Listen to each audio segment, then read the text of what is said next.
It was only two tables separating us. Just roll over the mics and the tables. If I was on Netflix, it would say Sheldon eats his muffin. Okay. Do we have sound back? Cautiously. Can you hear us, friends? Mic check, mic check. There is sound. Test. Check. There is sound. Alrighty. We have our sound? Well, with our sound, welcome to the 11th episode of Dungeons and Drama Majors, the live stream D&D show where a bunch of us drama majors and our good friend Ben all get to all get together to play Dungeons and Dragons in a steampunk themed universe of our own creation where we have a bunch of fun. We hope you guys have some fun watching. Any announcements to start things off? No, we're at 70 followers on Twitch. We said before, once we reach 75, we're going to be doing a giveaway, so we're only 5 away. Tell your friends, or follow us yourself, and maybe you'll win something. Free stuff. It won't be Sheldon socks. It's gonna be my socks. No, it's not. We all agreed before this thing started. To start off this session, I just want to start by letting you guys know there's been some changes. The rules document itself has been a work in progress of mine, of making guns work, making firearm rules work. I'm really hoping to be releasing that to you guys onto the interwebs fairly soon, hopefully within the next week. Get it out there so you guys can take a look, get familiar with the rules, maybe use them in your own sessions if they appeal to you. So if things seem slightly wonky this session, if rules don't seem to be quite lining up, damage dice are different, ranges are different, it's because it's been my long and arduous task to try and make things balanced and fun and make guns still really, really cool. And with that, Aren't we forgetting someone? we are also missing someone today. I don't think We we can, are. We don't talk about him anymore. Oh no. Oh, yeah. Yeah. Unfortunately this session we are missing our sweet, sweet monk Ludi, Braden Butler. He is off visiting some family during a little bit of our break time, and our hearts are with him while he is visiting his family. Hi, Braden, if you are watching. But we will carry on with Ludi's thoughts and feelings in our hearts, and hopefully we'll do a lot of things to really mess with him for when he comes back. Yeah. We're gonna remove his face. So to start this session off, let's do a little bit of a recap of last session. Last session was a shopping episode on Dungeons and Drama Majors. We started the session off with the party awaking in the Baron and Bernard tap house, having just spent their first night after completing the heist altogether. Rex awoke to a strange and odd dream where he had a bit of a contact with his patron. The party then discussed their plans of getting back to the mid-district and bringing this artifact back to Silence to get their big payday.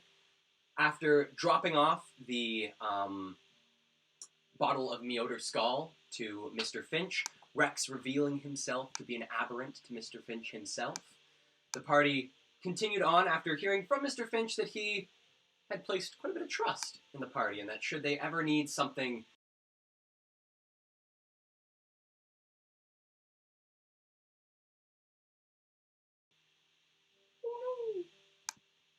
There you go. I'm good. That should the party need anything from Mr. Finch, again, they should contact him, as he would be more than happy to strike another deal with the party. Heading back towards the mid-district, making their way back through Fontaine's tunnel, using the tokens the party had collected from Fontaine earlier, they were able to make swift passage through the tunnel itself and enter into the mid-district. Cutting through the alleys and side streets, half, or I guess the majority of the party, made their way towards the Weirwood Meadery, where they were going to meet with Silence to receive their payment. However, Jade went off alone to go and investigate the aftermath of their, arson of the Overseer's barracks. And witnessing that not only the building itself had been reduced to rubble, but some of the nearby buildings had also seen some destruction, some caving in, that there was a large number of prisoners that were currently working at cleaning up the rubble from this attack. Jade swiftly made his way back to the party under his cloak of invisibility. Spell, not an item. He did not suddenly get that.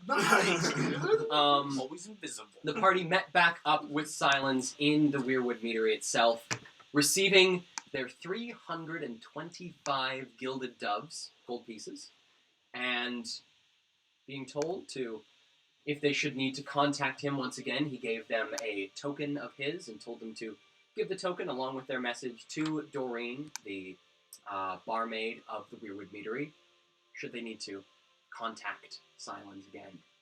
As Silence was just about to leave, Ludi and Rex pulled him aside for a bit of a quiet meeting together.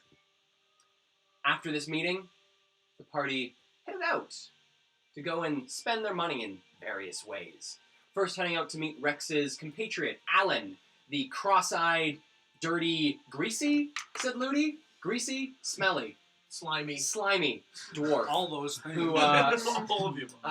Supplies Rex with a lot of his narcotic supplies in the creation of his narcotics. And so, going to Alan, purchasing some of these narcotics from his compost bin shop, the party then headed back down to the Mid-District to go and visit Market Row, one of the large economic centers of New Eden itself. Coming to Market Row, the party visited a number of shops, with Rex purchasing a Blundergoon from Giram, a combination of a flintlock pistol and a dragoon. Flintlock pistol is nowhere in the name. It's Giram's choice that it's called a Blundergoon.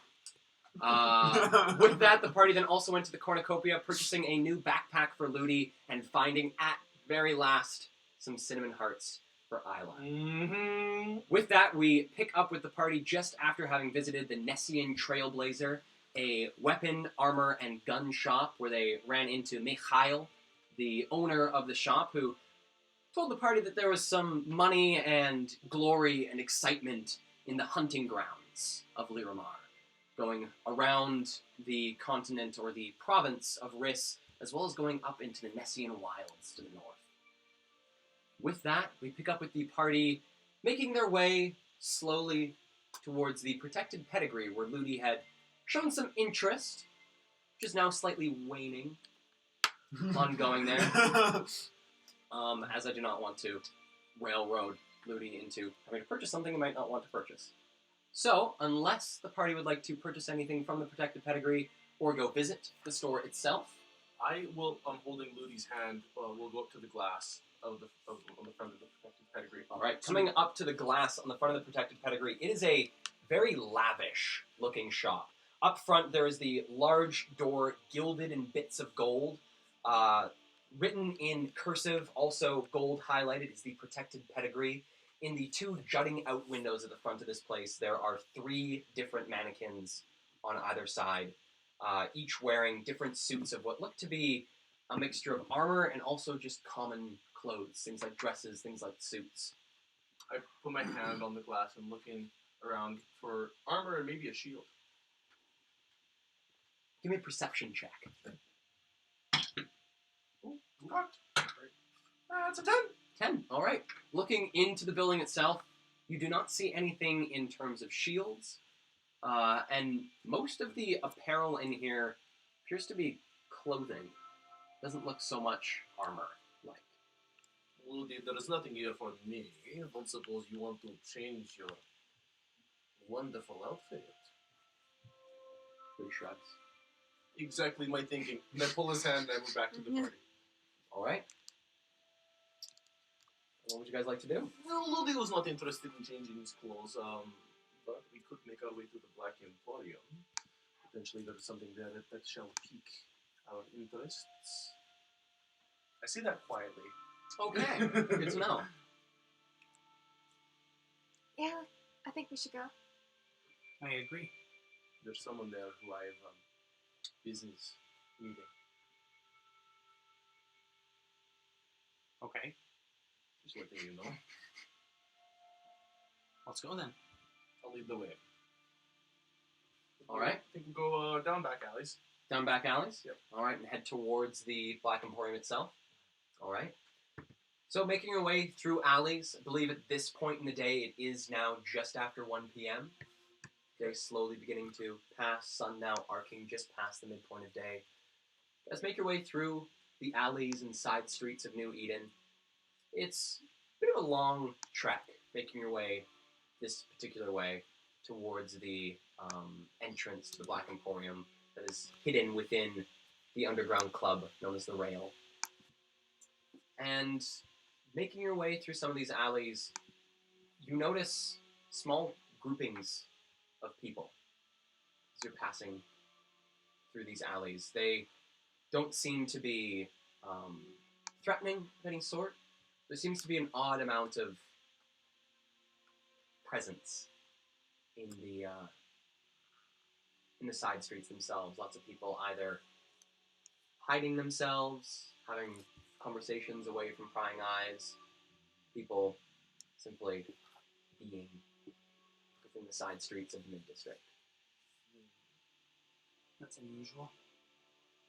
Do I see any kind of evidence of like affiliation? Give with me these individuals? Give me a perception check. Ching. 18. 18. It is also important to know, Unearthed Arcana just released their class variants, which I have absolutely fallen in love with. I really love them. It is some fantastic little things to really spice up the classes themselves, really make them quite interesting, a little bit more versatile. My favorite class, the Ranger, has gotten some really awesome fixes, which is super duper cool and really, really exciting.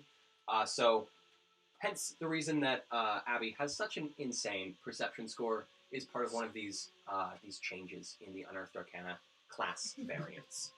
So that is in total, that was a 18. 18. All right. Glancing about at these individuals as you walk by, none of them seem to bear either the red highlights that Booker's gang usually sports, and none of them seem to have the telltale signs of them being a member of the Gutter Snipes. So often, balded heads, rust-colored sort of neck garments. The other gangs that you can sort of recall their signs don't have outward symbolism. So nothing that you can see. What do your elven eyes see? Abby? They're not gang members that I know of. Yeah, they're not boogers, they're not better snipes, but Is it so unusual for people to be mulling about? No, I think it's just more than usual. Might just be because we're headed towards, you know where. Starting to see people, on the outskirts. Do you think it might be because the was that way? Some people might be inspired. Making plans. It's a good point. I'm going to look about at the people down their way. Is there a race that is predominantly populating these back streets? Give me an investigation check Sure. for that one. Oh, it's a 2 on the die. So it's a 6. A 6. Yeah. Judging by the heights of the individuals, seems to be a mixture of both the shorter races and the taller ones, so gnomes, halflings, and then also the larger races, humans, elves, dragonborn. Even you do notice some snouts sticking out from under hoods. It doesn't seem to be any particular race that these people are. You do notice that it is the general mid-district races. There's no orcs, no Goliaths mixed in with these backstreet dwellers. Okay. You want to see what some of these people felt about the kaboom? that's suspicious though. Just curious. I think that's a good idea. But I don't think it's good for them to see me ask the questions. I could go talk. You would? Is there any smaller groups nearby that seem to be talking? Give a perception check. 14. 14. As you guys make your way towards the entrance to the Black Emporium, looking at some of these groups, most of them seem to be groups of between 4 and 5 individuals clustered in little bits around the alleys. After about another 3-4 minutes of walking, you do come across a pair and a trio. The pair a little bit closer to you as you're walking down this alley than the trio, which is further away. I'll kind of saunter towards the pair. All right. What do they look like? What do they... Coming up to the pair, it appears to be, looks to be a human and a wood elf having a quiet conversation against the bricks of the building that they're Do they behind. seem rough at all, or are they pretty... Their clothes are dark brown robes, things to sort of obscure their appearance. They don't look destitute. They don't look like they're incredibly poor. Cool. Could I eavesdrop, like, from a distance? Sure, give me a perception check for that eavesdropping. Does anybody want to join me? Yes. Natural 20. Natural 20. Don't do that. 18. And how far away are you guys eavesdropping from? Not too far, I don't think. Like 20 feet? Yeah. 20 feet? Yeah. Sounds good. Insight, too. Awesome. Isla, are you hanging back with them, or are you going up with Jade? And I'll stay with the boys. Alright. Alright. So Jade, you head up alone. The rest of your party sort of hangs back, sort of leaning themselves up against the opposite wall of this back street. Backstreet Boys. And start dropping the sickest album of I don't want it that 136 of the Fourth Era. So I'll just walk up to them, kind of looking up. I'll say, "Hey, friends, just wondering if you know a place that sells good firearms. I'm looking. I don't know where to go exactly. I don't know the best places. I was wondering if maybe you could lend me a hand." Give me a persuasion check. 17. Okay. Alright. The two sort of in this quiet conversation, the wood elf glances down at you. Sorry. Looking for guns? Weapons? Yeah, just, with the things going on in the mid-district right now, it might be best to defend myself. You saw what happened. Looks at their friend. Friend nods. Yes, things have gotten a bit rougher recently. George, what did you...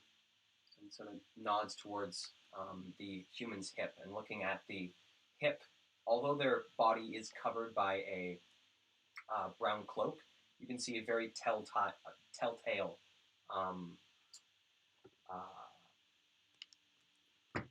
not indent, but shape of what looks to be either some sort of flintlock pistol or a dragoon hidden underneath their cloak.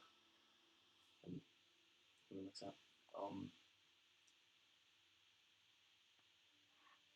Being honest, got mine from Black Emporium. They got people down there willing to arm those who are scared. Do the overseers know about that place? No, not allowed. Lots of illegal items. down Okay. there. Yeah. Wow. And is it better quality?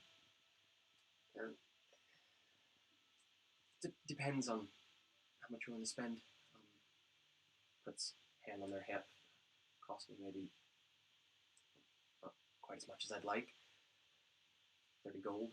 Oh. But, for discreetness, don't have to get yourself registered, screened. Right. Have you seen a lot more overseers around now since that incident? Sort of the elf.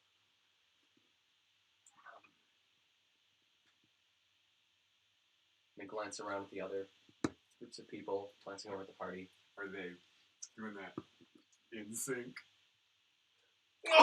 Get out of here! You can leave. Okay, yeah. Can you bring brains back? They glance about. You guys eavesdropping quite easily notice that they're now a bit more of an air of nervousness from these two people. I'll just pull my phone and start texting. Yes, notice that more. More overseers, more door-to-door visits. I kind of step in real close and I go, I heard there's more people trying to start an uprising. Some sort of civilian overtake. You guys heard anything about that? And then turns to you. You mean Fontaine's boys? I think even more, don't you? Is that the only group? Well, the only group that's gonna get anything done. People are saying that the Jackie. overseers, they're saying it was Fontaine's boys. Blew up the barracks.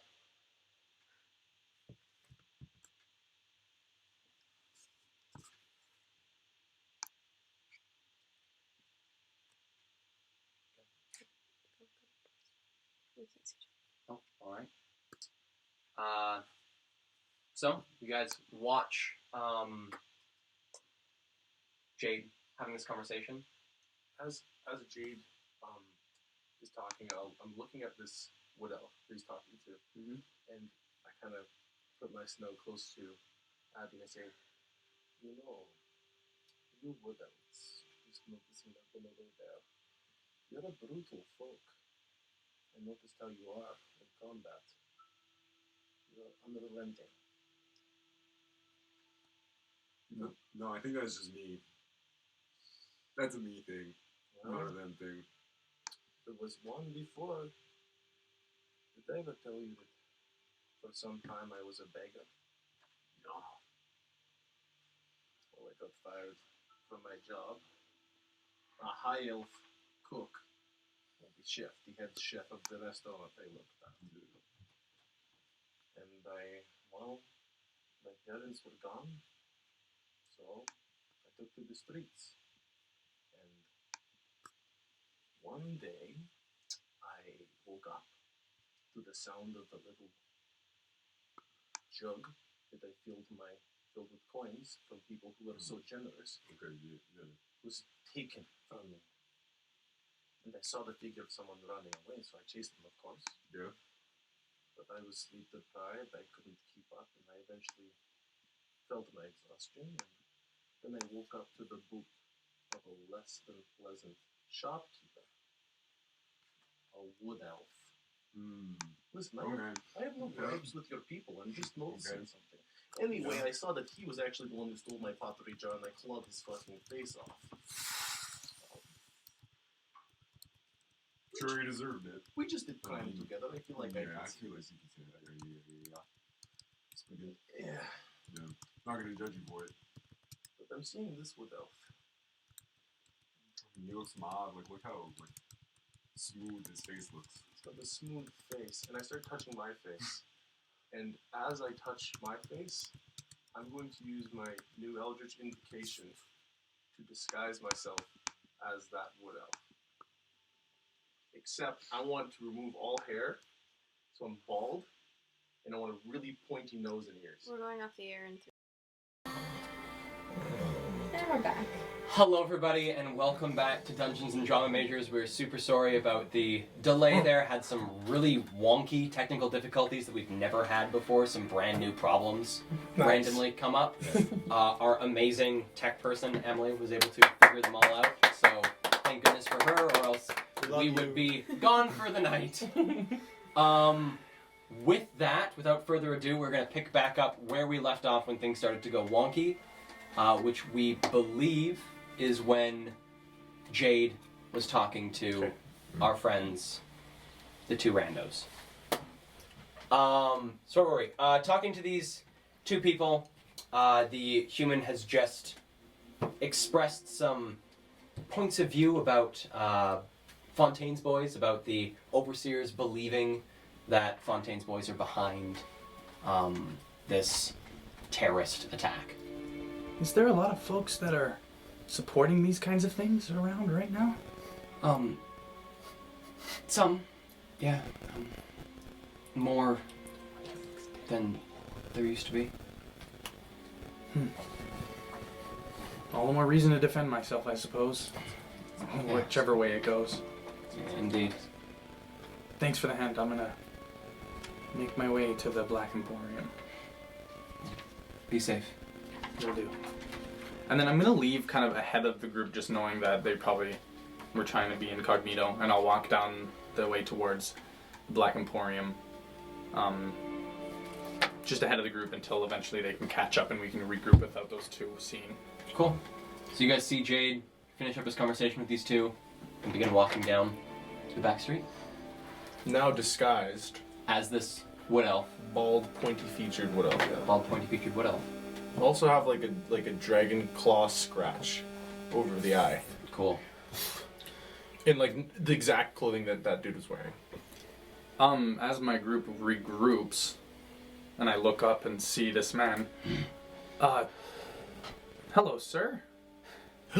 It turns out that Rex is just as freaky as Isla is.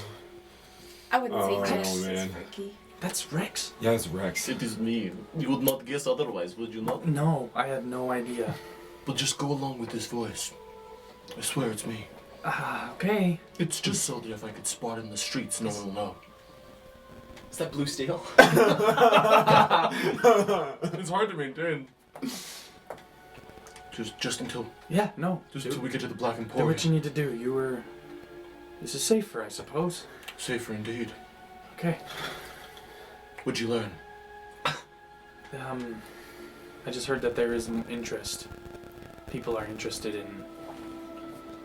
in what's happening. People are getting more wary and scared of overseers. And it sounds like some people are in heavy support of what Fontaine is standing for. Which means that there might be more instances like this coming up. And there might be more support from other people. I tried to lean into the idea of maybe there being some sort of civilian uprise, just to plant that idea, also just to see if it was true. It's still unclear, but there might be some sort of inspiration. I don't like the overseers, so I support taking them down, but I also I'm not super invested in this city. So, if this city went down like that, I would help. But I'm not going to stick around and wait for it to get too bad.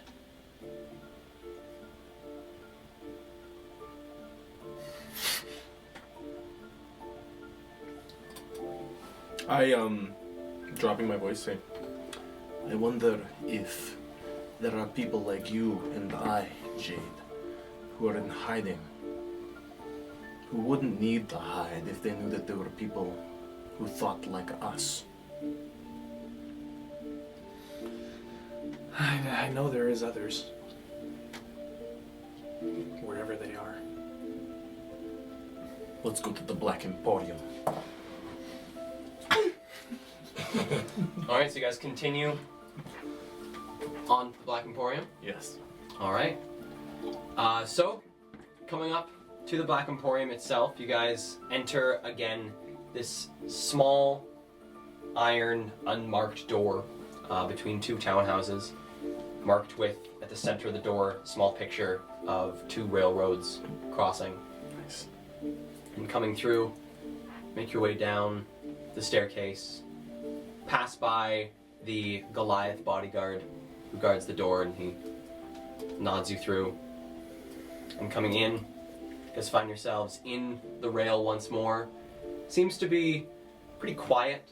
Doesn't seem like Solace is playing any music currently. Seems pretty relaxed. People sitting and drinking quietly.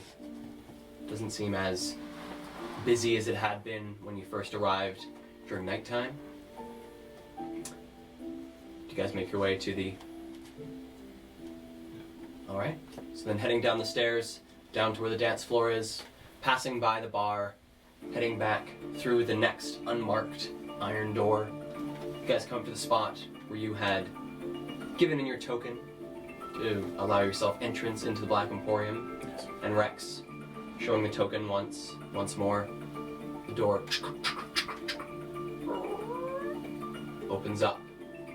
You guys begin your walk down the carved path through the dirt, heading into the sewer cistern that the Black Emporium resides within. What sort of business do you actually need down here? I'm gonna drop the disguise now. Alright. Black Dragonborn features. Well, I thought it might be nice to maybe look around as a team. There's things here that you can't get anywhere else. As well, I do have somebody I need to speak with. Do you know? Alright. Do you mind hanging out with one of them? He can stay with me. Okay. We'll be back soon. And I give Ludi a knowing wink. A knowing wink.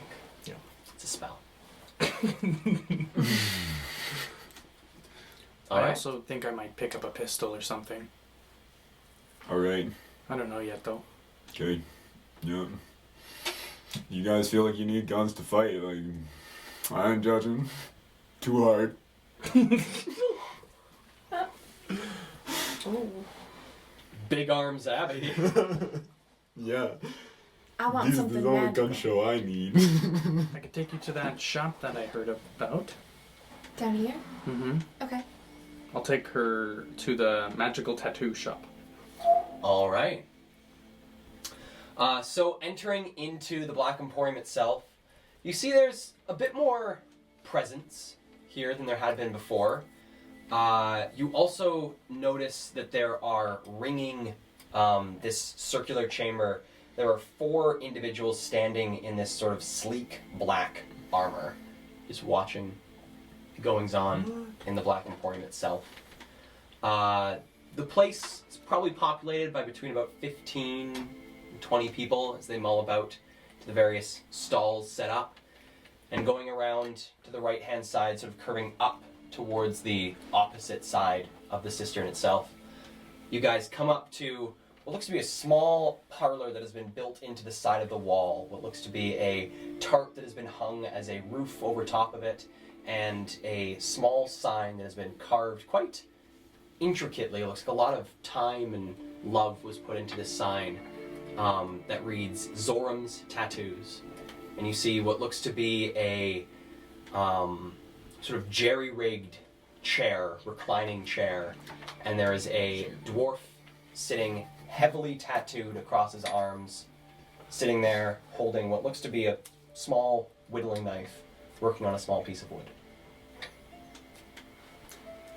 So, I heard about this guy, and I know you're interested in magic, so he will tattoo you, and then something happens? I only heard about him. Why don't you go talk to him? Hi. I'll stand at the door, crossing my arms. All right. Hello. Good evening. Do you think you could explain to me what it is you do here? Sort of leans up against, stands himself up and leans back against this chair. What is it you think I do?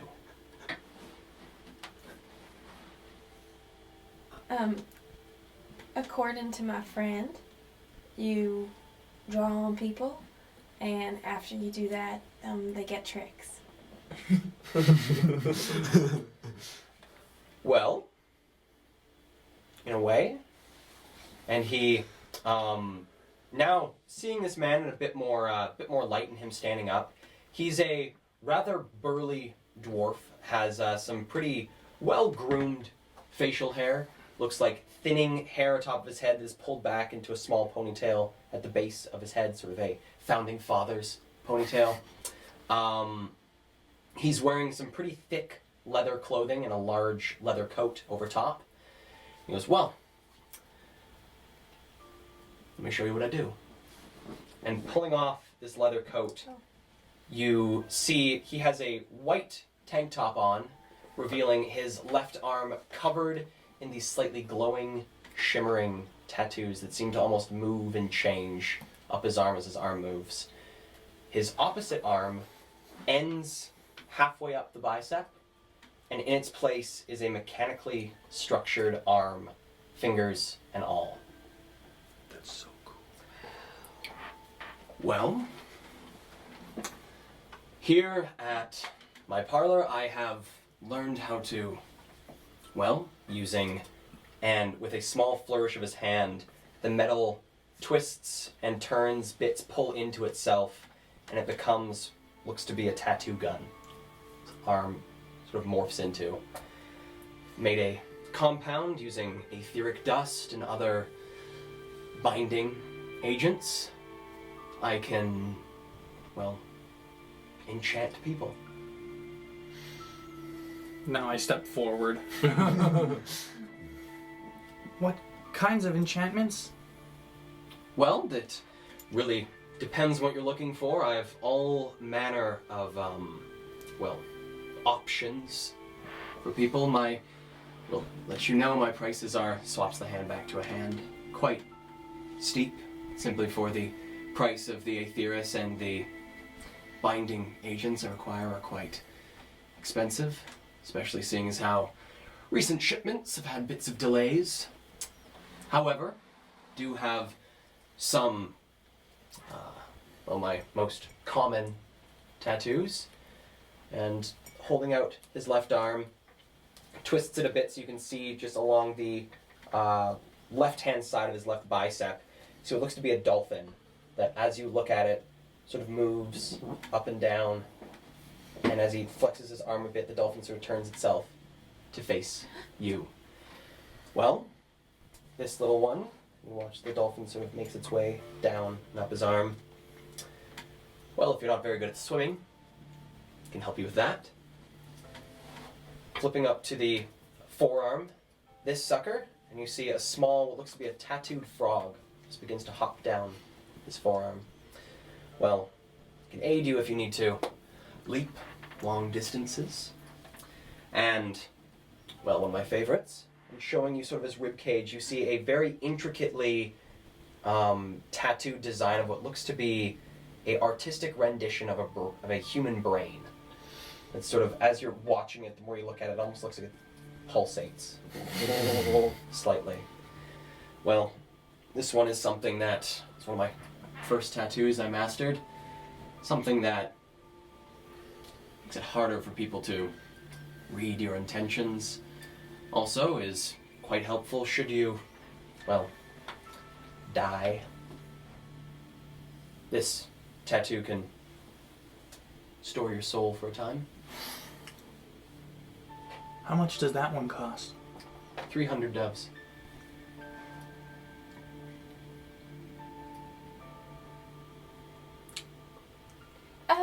Sorry. Did you just say store your soul? Yes. It's a enchantment I've worked on. It mostly regards telepathic resistance, helps people have a hard time, aberrants, augmented. Can't get into this, thanks to my friend here. Also, since it has such a strong connection to my psyche, should the unfortunate event ever happen that I might pass, or one of my patrons bearing this mark should pass, it can store your soul instead of letting it vacate to whatever place you believe your soul goes when you die. You can choose at any time to let yourself pass, but you can exist within this tattoo, often preserving yourself from, well, there are rumors of dark entities after your soul and your essence. Well, but can you come back to life? Well, if someone were to find a way of reuniting your soul with the rest of your body, yes. Technically, the soul is contained within the etheric lines of my tattoo, not necessarily inside your body anymore. So technically it could be put into another body. Hadn't thought about that, but technically. That's really cool. I kind of lean towards Isla and like, not trying to be quiet necessarily, but kind of just like, I think I want it. Oh, and this one might be a bit more out of your price range. One I always love for the, where did she go? The Probably sort of correct. trick part of it. There it is. And you sort of see just on the inside of his elbow is what looks to be almost like a small spider. And it sort of skitters, not like a spider on all four legs, almost if it's sliding across a surface. What? His forearm and sliding back down. Where did I put it? I keep it here just to show this. finds a wooden pail and pops it down on the ground in front of him, and you see a bit of sloshing of water within it. Alright, presses his finger to it, and he watches the tattoo begins to glow slightly. Well, takes a step, puts his foot in the bucket, and is standing on the water in the bucket. What? The water kind of splashes out, pulls his boot out, gives a bit of a shake. Wow. All manner of different things I can do with these. However, the more interesting ones people are often after. Quite expensive. But you So- said that brain one's only 300? Only 300.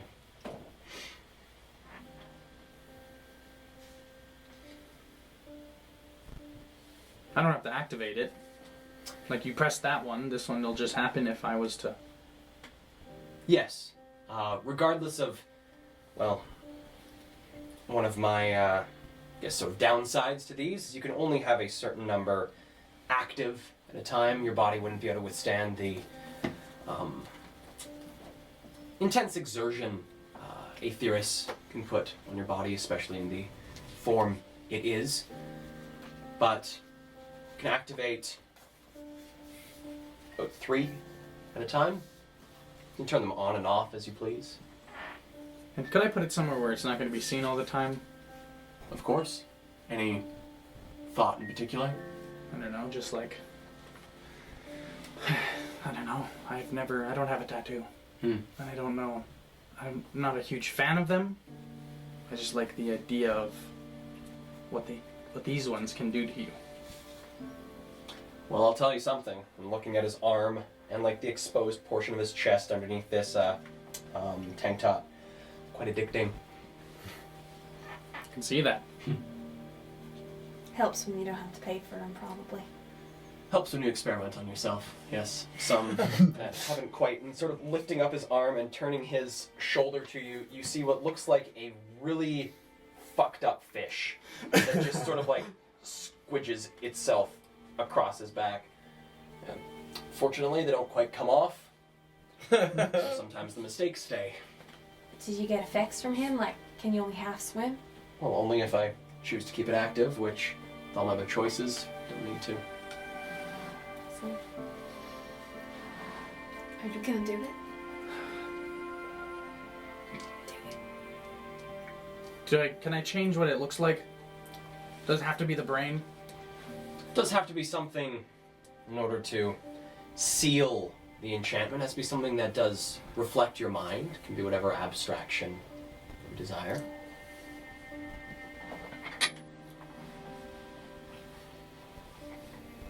Can it be small?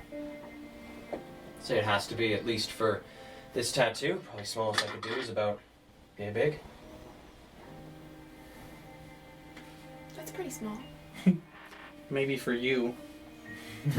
You could get it like on the bottom of, like on the small of your back, That's what I'm thinking. Or on the middle of my back. like right on your spine. Yeah, it'll hurt, won't it? Bit of a rough spot, but I can withstand some pain. Yeah, we just fought. Nothing. I think Can you you're do probably 280? give me a persuasion check. okay. Ooh. Oh, 24. 25, actually. Yes. What the fuck? Let's say a first-time customer discount. 280 it is. Okay. I'm gonna get a tattoo. I would like it to look like this. And I show him my necklace, the gem on my necklace. In a lot of ways, this does capture my soul. You can take it off if you'd like. Just as reference. If you want to add some shadowy things to it to make it look a bit cooler, feel free. And wheeling over a small stool, pops it over on the stool. Well, pats the chair, hop on up, and giving the chair a bit of a kick near its base, the chair flattens itself and spreads out into almost a table. Okay, and I take my shirt off and whatnot, and then I lay down. Well, you hear the hand swap, and you hear You ready? Ready. All right. And give me a Constitution saving throw, please. Whoa. 11. 11. Alrighty, so you start to feel this. It feels like a pin repeatedly entering and being pulled in and out of your back repeatedly as it punches into your back, sort of drawing a line along your back. Zoram isn't necessarily very quick in this process of the tattooing, getting the shading right, moving things around so that it still has his enchantment within it. Say this tattoo probably takes the better part of about 30 minutes to complete. Over the course, gritting your teeth, Isla, do you stay with him through his whole... Oh, I watched the whole thing. In fact, I hold him down. So Zoram looks up at you and gives you a nod as he's working on this tattoo. No! So, while he's tattooing Jade, do you know much about any other magical objects or not, sorry, not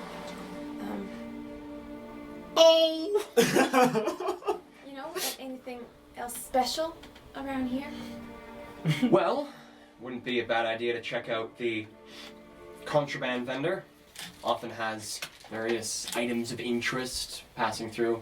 Not often in very great stock, of course. He tends to get bought out quite quick. Oh. Jesus! Jade, you're fine. How long have you been doing these tattoos? Honestly, probably the better part of 20 years. Wow, It's been a while. it's a long time. Ever since I lost.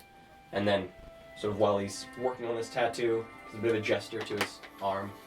Since I lost this, a bit of a passion project kept me going during some difficult times. Is that a Promtech creation? If you don't mind me asking. Partially, yes. Some of the modifications are of my own creation, but it is Prime Tech based. And just, I mean, out of curiosity, do you ever find, like the tattoos that you're doing, would it work if you were to tattoo on the mechanical arm? Not necessarily on the metal. No, not on bare metal. It wouldn't quite absorb into the Right. metal quite as it does skin. Of course, just curious. This place is really cool. Really cool! Shh, you're fine. Meanwhile, while this tattoo is going on, Abby and Rex, is there anything you guys would like to do in the Black Emporium? Do you need like backup for this meeting or like? I don't think so. They know who I am. It's just a matter of an exchanging of a few words. All right, cool. You're free to Sounds good. look around. I don't know if you're well acquainted with this place, but Yeah. that shop does. And you might really like. Pointing around the Black Emporium at various shops. Some of the shops of interest is Brit's Knickknacks, just sort of like a fence and then odds and ends. There's the Menagerie, where it appears to be a elvish woman is standing draped in 3 different small animals, surrounded by various large boxes and cages. Well, the animals are alive. The animals are live. Yeah.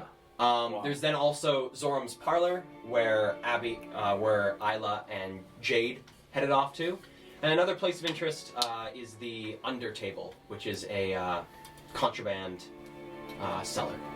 Okay. Doesn't like by any chance is there any sort of like enchanty looking people around? Give me a like, perception magic check. People?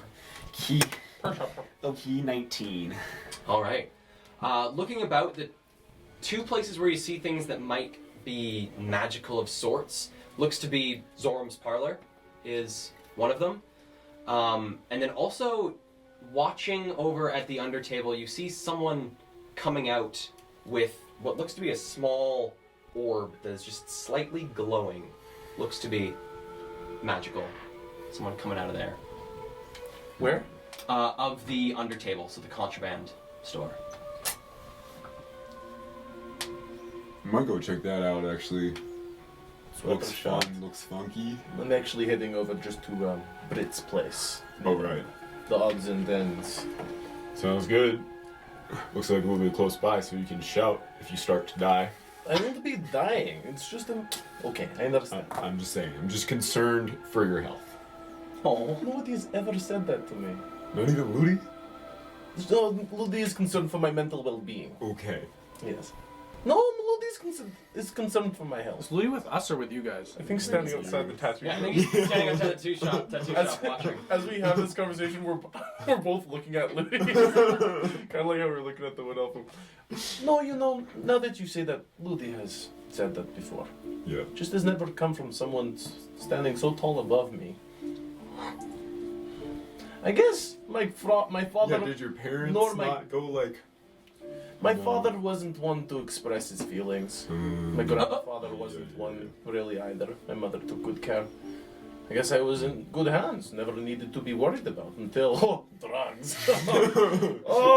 Drugs. Then I'll walk over to Brit's place. Brit's place? Alright. Walking over to Brit's place, you recognize this place as the spot that about 4 days ago, Isla pilfered Robbed. from. Yeah. Stole, I believe, a necklace And from this place. A Caldwell watch. Caldwell watch. did I know about this? Did I know this happened? I don't think you were up there with us. He lifted something no, up I with wouldn't. Mage Hand while you I stole waved at the little because they got Mhm. the something. little. Oh, that's right, yeah. I think I did mention it. So yeah, maybe you do. Okay. But coming up, it is a long counter. It is a small shop built into the sort of central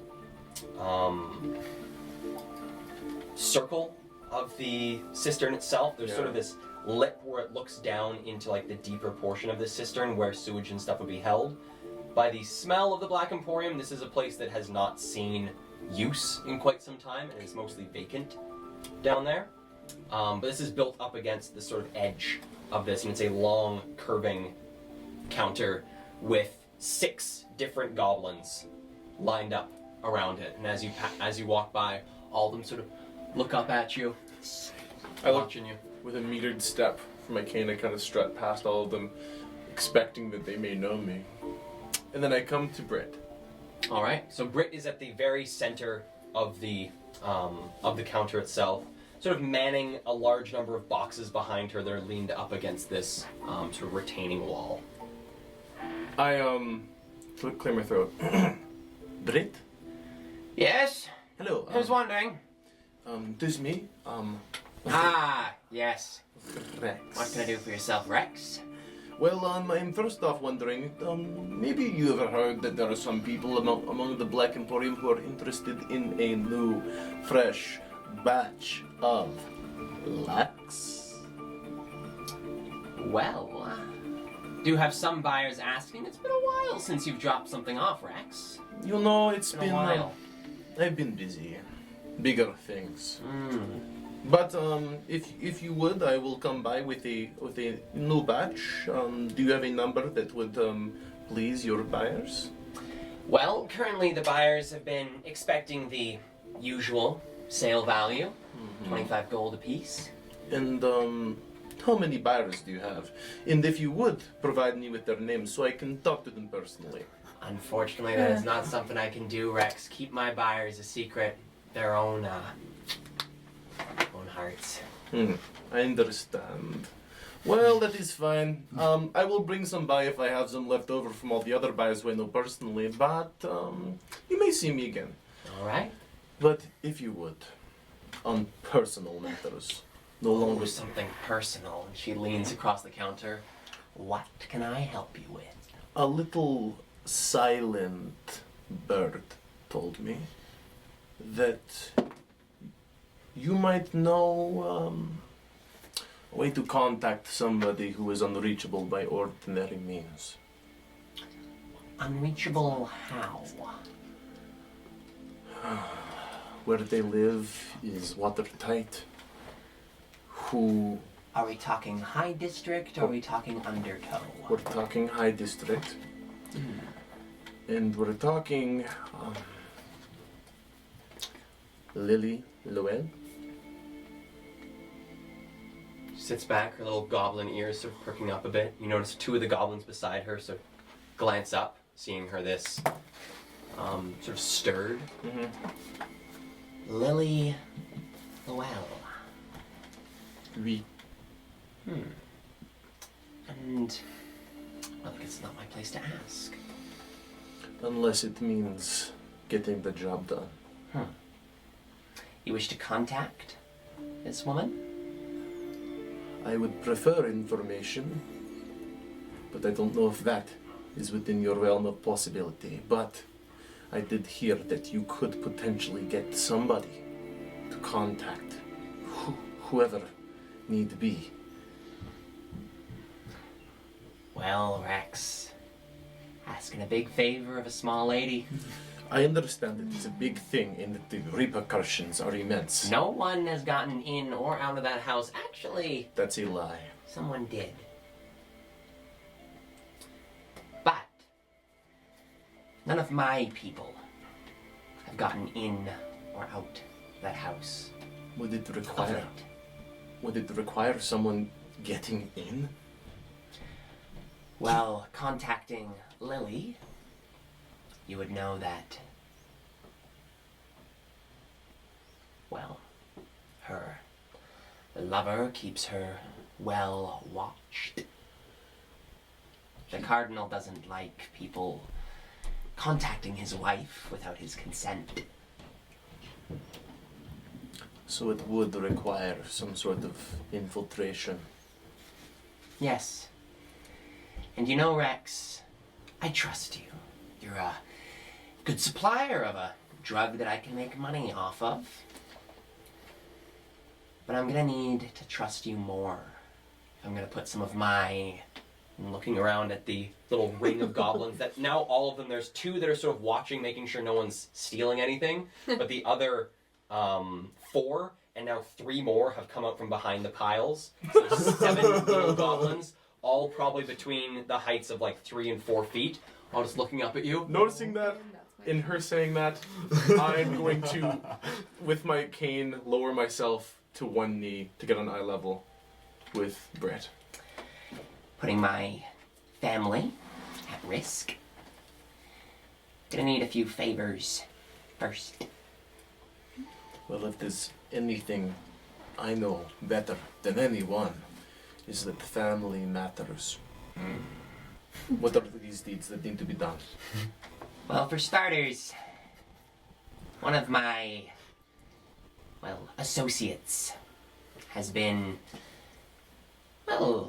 gone for a worrying amount of time. No way. Yes, a halfling gentleman by the name of Ezen Vlag. I'm glad you did not say Jamie. Long story. Sad one. Sorry, As it then so often is with halflings. did you say Ezen? Yes, Ezen Vlag. He is a smuggler who's worked with us for quite some time, but I come to trust him, let him take jobs for himself when the pay is right. Known him to be missing for a couple weeks at a time while he does other work. He's been gone for over a month now, having just sent him on a job to collect some particular items for me. He's a very mysterious man, as in, likes to keep to himself.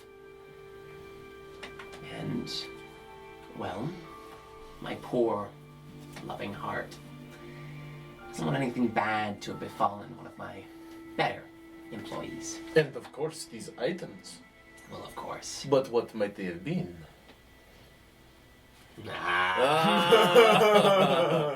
Confidentiality is your strong suit, I can tell. It is indeed. Eisenflag, halfling smuggler, is missing for a month.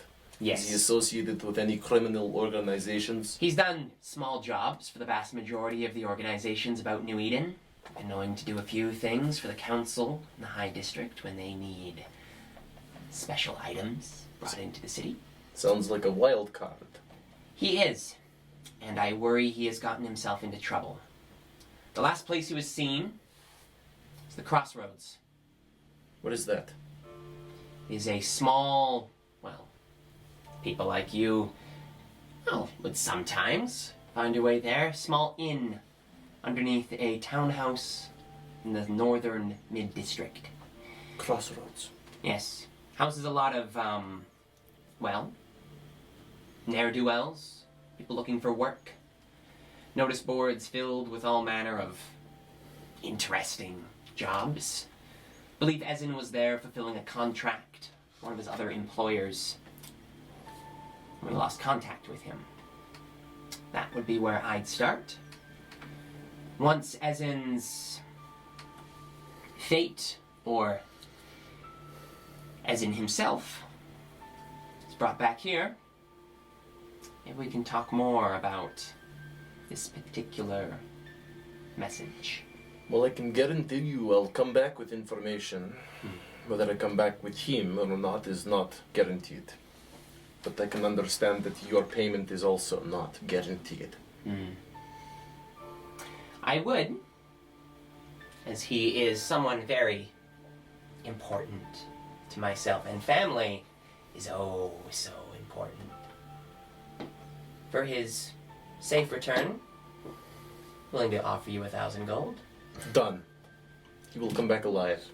If he is not, information's still worth half that.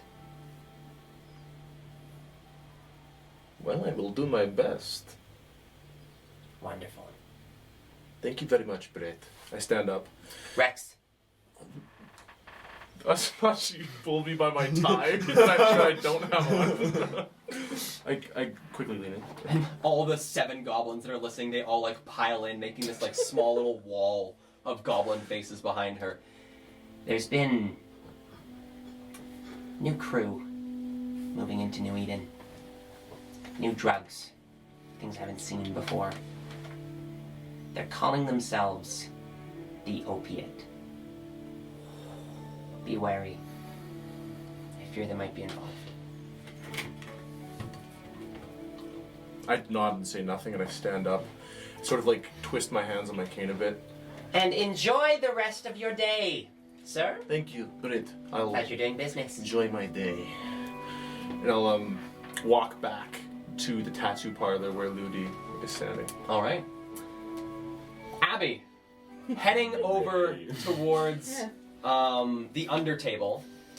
Coming up to this is a stand that has been, majority of it has been built into the wall, making like a small little room inside that people are coming in and out of. The front blocked by a rather ratty bit of brown cloth. Okay. Is there anyone standing at the front? No Or one's standing just at the go front. like into the cloth? Yeah, you can just go into Yeah. the cloth. About 20 feet to your left, there's one of these individuals in the full black armor, sort of watching the goings on. Wave to him as I go by. Sort of Yeah. glance at you and Yeah. enter into the undertable. Yeah.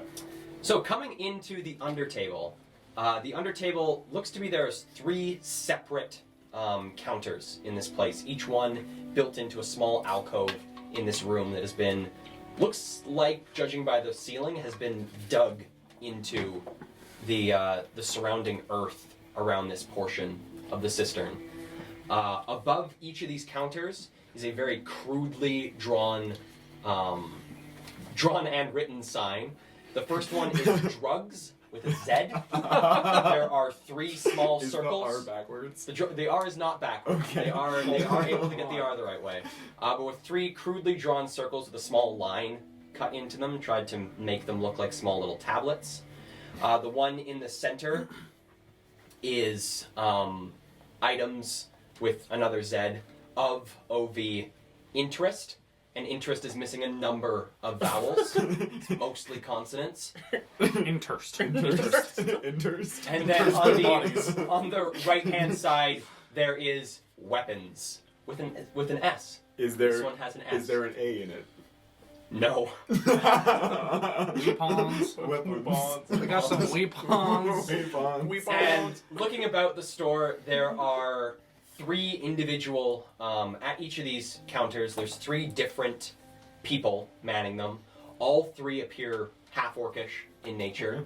And there's only 2 other customers sort of mulling about. One is just finishing up a purchase from items of interest. And the other one is just sort of looking about at some of the items that they have behind the counter. Okay. I would like to go to weapons. Okay, so heading to the right and going to weapons, Weapons. you come up to a rather burly orcish man, long tusks coming at a diagonal across his face, wearing what looks to be almost like a blacksmith's apron of this like dark leather, sort of like hide material. Majority of their body is revealed under this. Doesn't give them a lot of covering, but gives them the covering that they want. And as you approach, 2 large fists slam into the counter. Yep. Hey. Yeah, what do you have? Well, points at the sign. Yeah, what kind?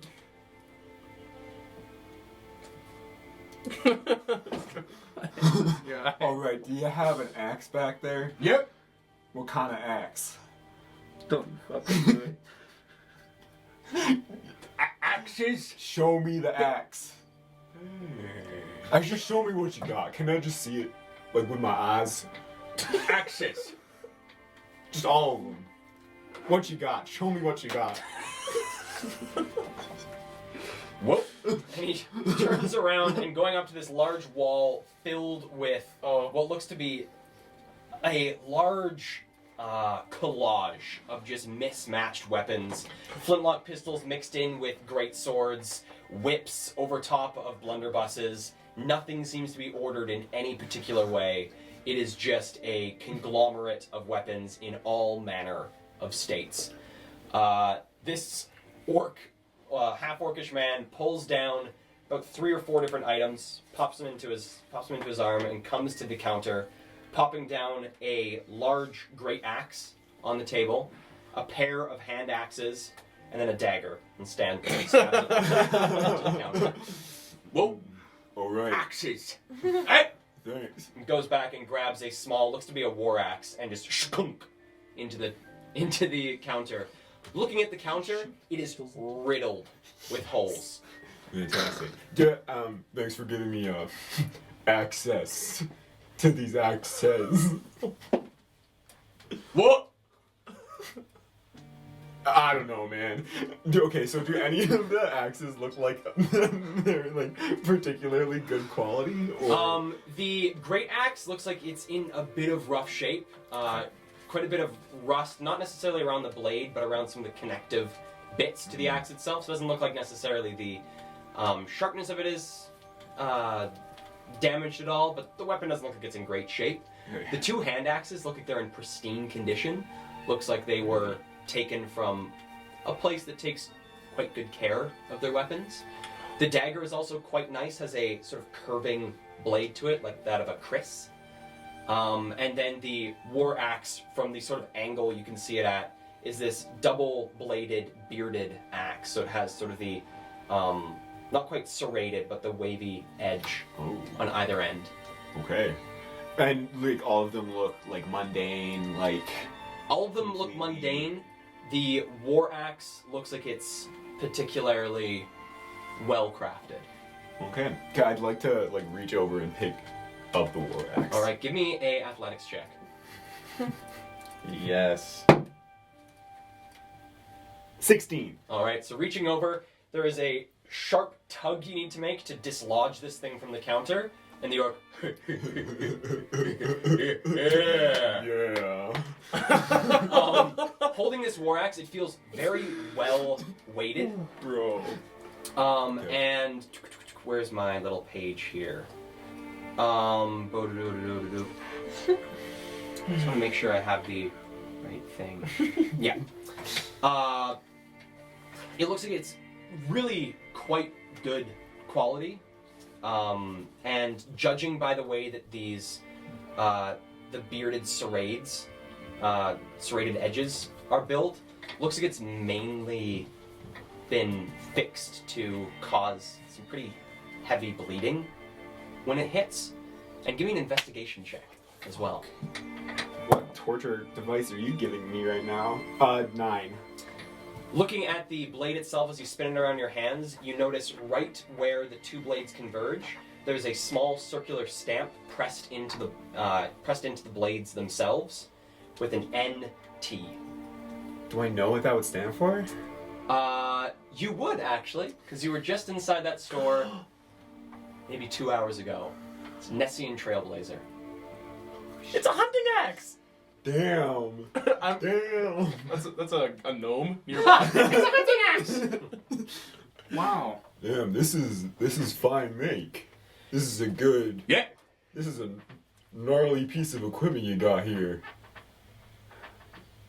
Damn, how much? For that. Yeah. Yeah. For that. 225. Alright now. Yeah.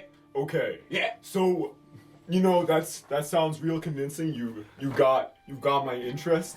But how about instead we say that's 175.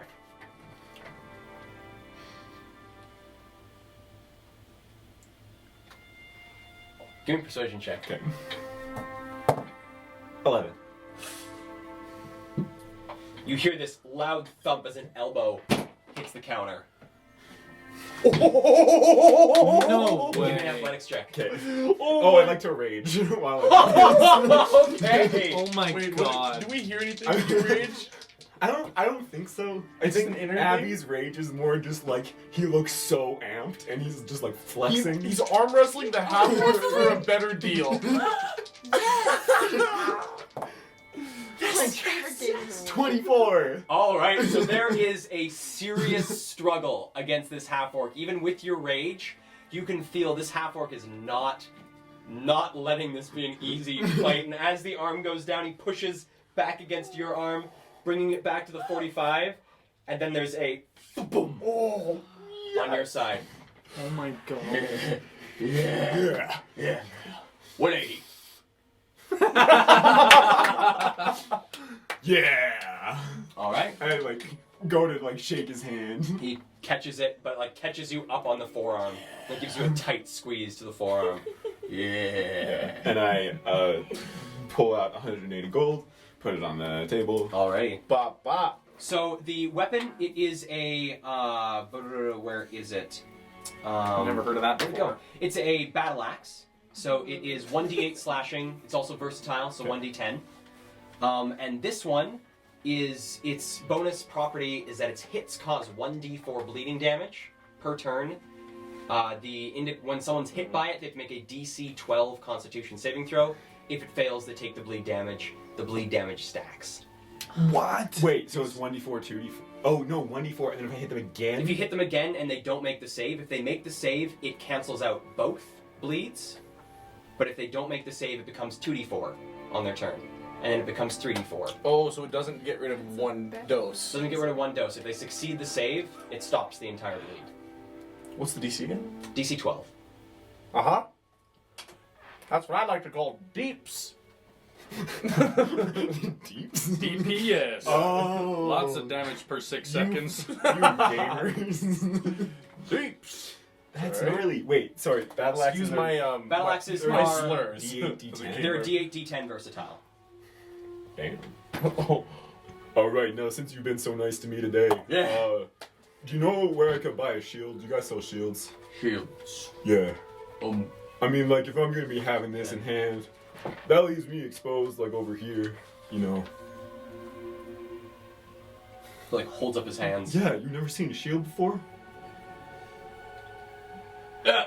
And you see him walk out of view in this little armory he's got.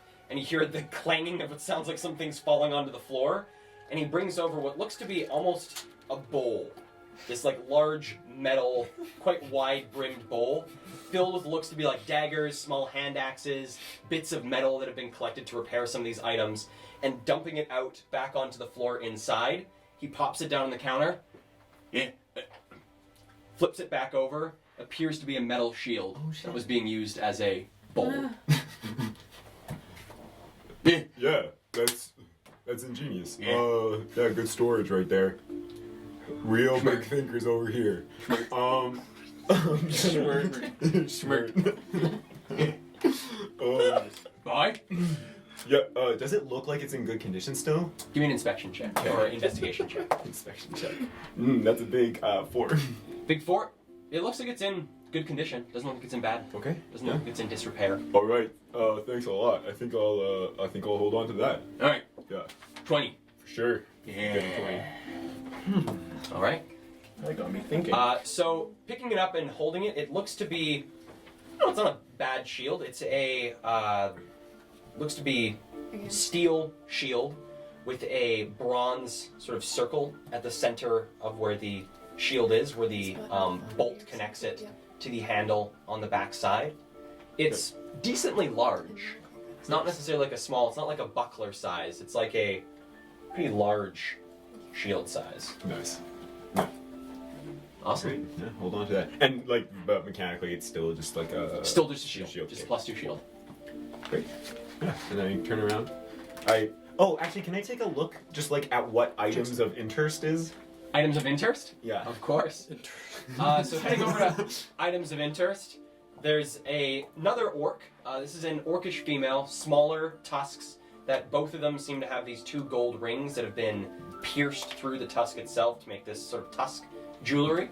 And as you're approaching, a small gnomish man is hopping off a little stool placed in front of the counter and walking away, and the orcish woman, "Have a very good day, sir. Have a very, very good day. Goodbye. Hello, sir. Hey, like your tusk rings. Thank They're you. stylish. My creation. Oh, you made them yourself. Yes. Nice. Do you have more of those on hand at all, or Eh? any more? Tusk? Maybe for ears though. Hey. Like a nose. It's great. Yeah. Okay. Big For sure. hairs. Yeah. Thank you. Sounds good. Yeah. So what do you have here then? Points up at the sign. Glad I asked. I didn't know before that. Yeah. Sign. Good that you have that sign. Yeah. So yeah. Can I see behind her? Is there crates of stuff? Give me a perception check. Okay. 19. Behind her seems to be a weird wash of different items. You see what looks to be 3 mannequin bodies. Each one of them has a different necklace put on it. They look like decently well-crafted necklaces, a little bit of gem decoration at the center of each of these necklaces. Also hanging off of these mannequins are small bits of armor. There also is, against a wall, there are 3 different little, look to be almost packs about yay big, hanging off the wall. There's also 2 different little swords. One looks to be a short sword, one looks to be a long sword, hanging off the wall. And then along on top of 3 different little barrels pressed up against the back wall, there are 3 of these dark orbs, which look similar to the one that you saw someone walking away with. Whoa. Hey, can I see that necklace, that longsword, and that fun little sphere orb? Yeah. Yeah. Alright. And pulls off the necklace very carefully, putting it onto her arm, and goes and grabs the long sword off the wall, puts it into her arm as well. And holding this long sword under her arm, necklace as well, goes and grabs one of these orbs, pops the orb down, slides the necklace down, and then puts the long sword down, hilt side facing her. Okay. I'm gonna pick up that orb. Alright. Look at the orb first, yeah. Give me an inspection check. Or, God, I keep saying inspection, investigation. Ooh, that was so close. 14. 14. Looking at this thing, it's a very well-crafted, looks to be almost made of crystal ball. can't really tell what it's used for besides just it is visually very attractive. Oh, like this is pretty. Yeah. But why is it of interest? You say pretty? Yeah. Pretty. Interest. Interest. Pretty. Yeah, you can't argue with that. Put it down and pick up the necklace. The necklace? Give me another investigation. God. Inspection gadget. 8. 8. Looks to be a very well-crafted necklace. Looking at the gem at the center of this one, it seems to be carved, a red gem carved into the shape of a heart. Does it look like a healing thing? Give me an Arcana check. My specialty. 11. My specialty at all. It's a plus 0. Not necessarily. Oh, okay. It's just also pretty. Also pretty. Pretty interest. And now looking at the sword. Looking at the sword, give me a investigation check with advantage. Okay. Let's do my advantage once. Oh, bugger. That's weak. 11. Looking at this weapon, you can tell more. It's easier for you to tell with a weapon when things are slightly different. Feeling this, it is very well weighted, and there almost seems to be like a slight hum as you sort of hit the blade with sort of the butt of your finger. There's like this slight ringing hum to this sword. It is very, very well crafted. Very different crafting style from anything that you saw at weapons. This is like, where'd you get this? Caravans. Did you buy it from him or? Nope. Thank you for your honesty. Actually, yeah. I think I might have met some of your friends before. Actually. Unrelated. Yeah. We not all related. No, related. No, they weren't even. No, they weren't. Some cousins. Oh yeah. No. No, they weren't. Yeah.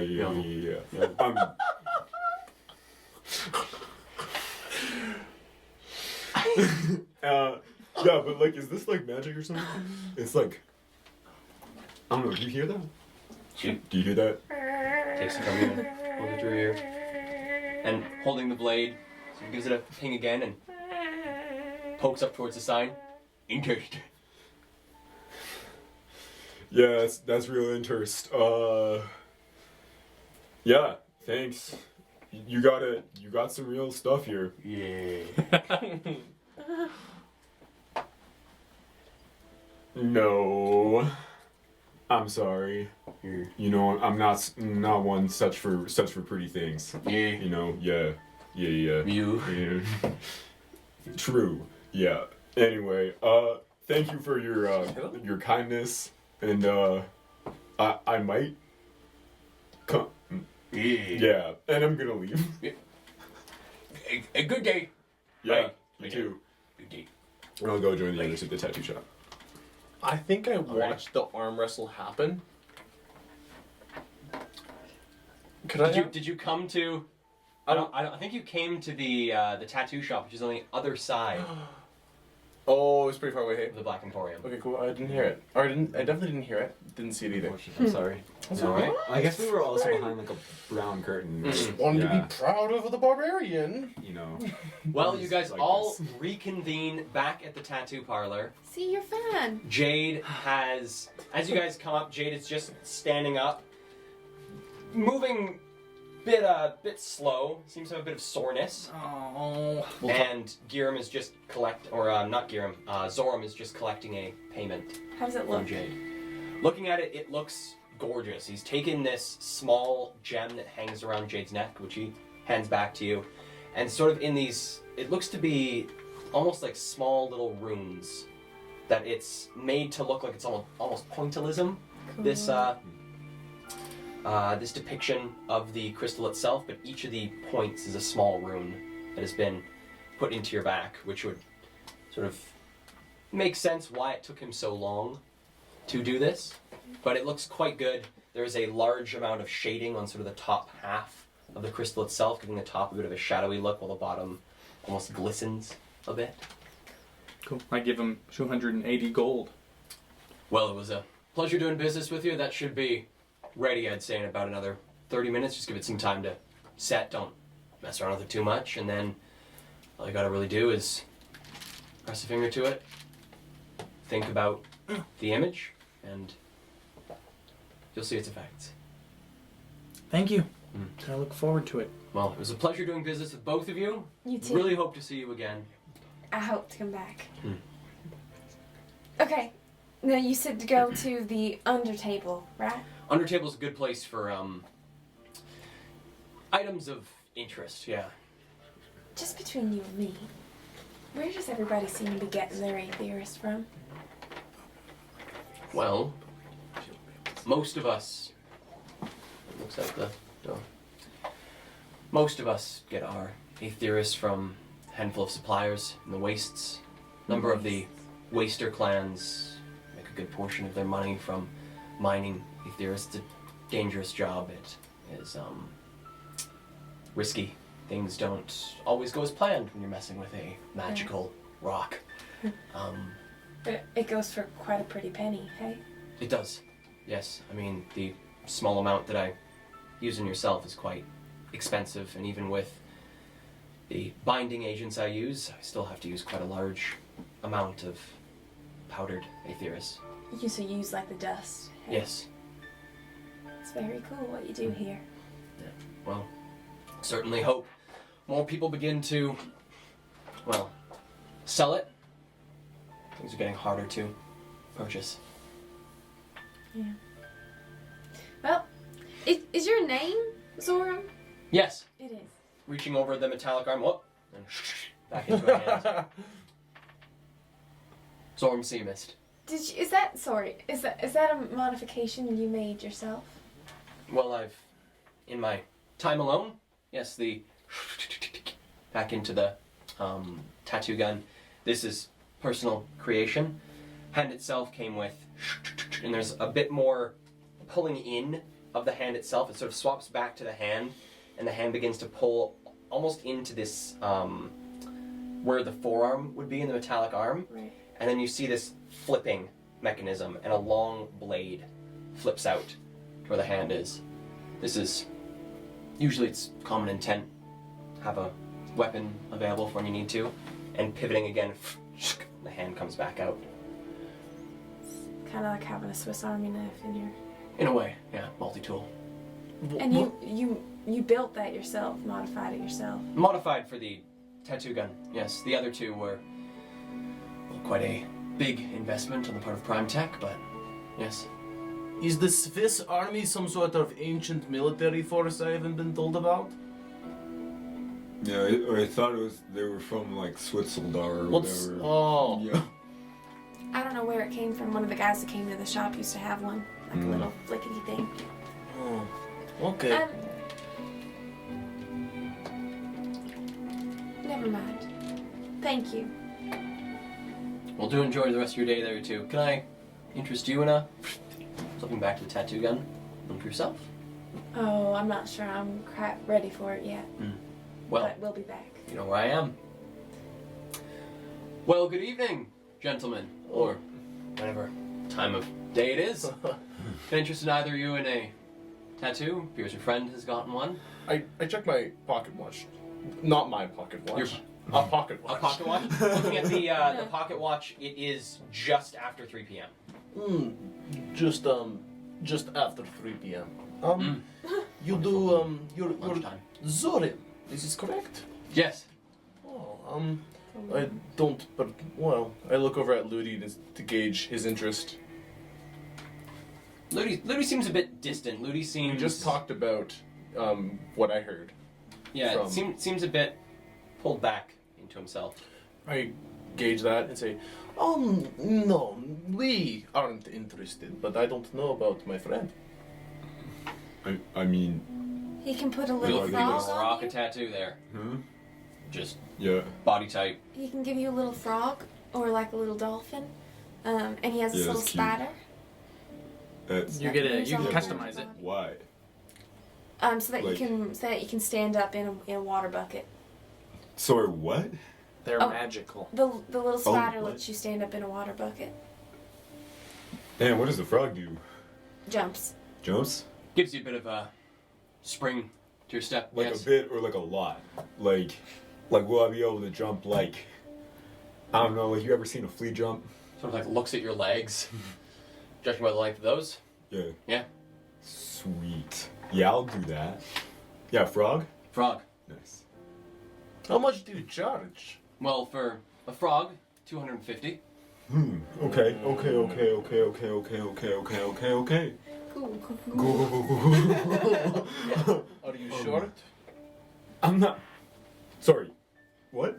No, don't. Isn't that a common expression? Short, not like Yeah. not No, like I'm just jade fucking short. racist. You don't always have to bring me up with something Yes. short, Rex. Well, you're short. You're the shortest man that It's I my know. natural size. Are you calling I'm me not short? short. I'm actually quite tall for halflings. Jesus, this common tongue is so arduous. Stand me next to any other halfling and you will see I am quite tall.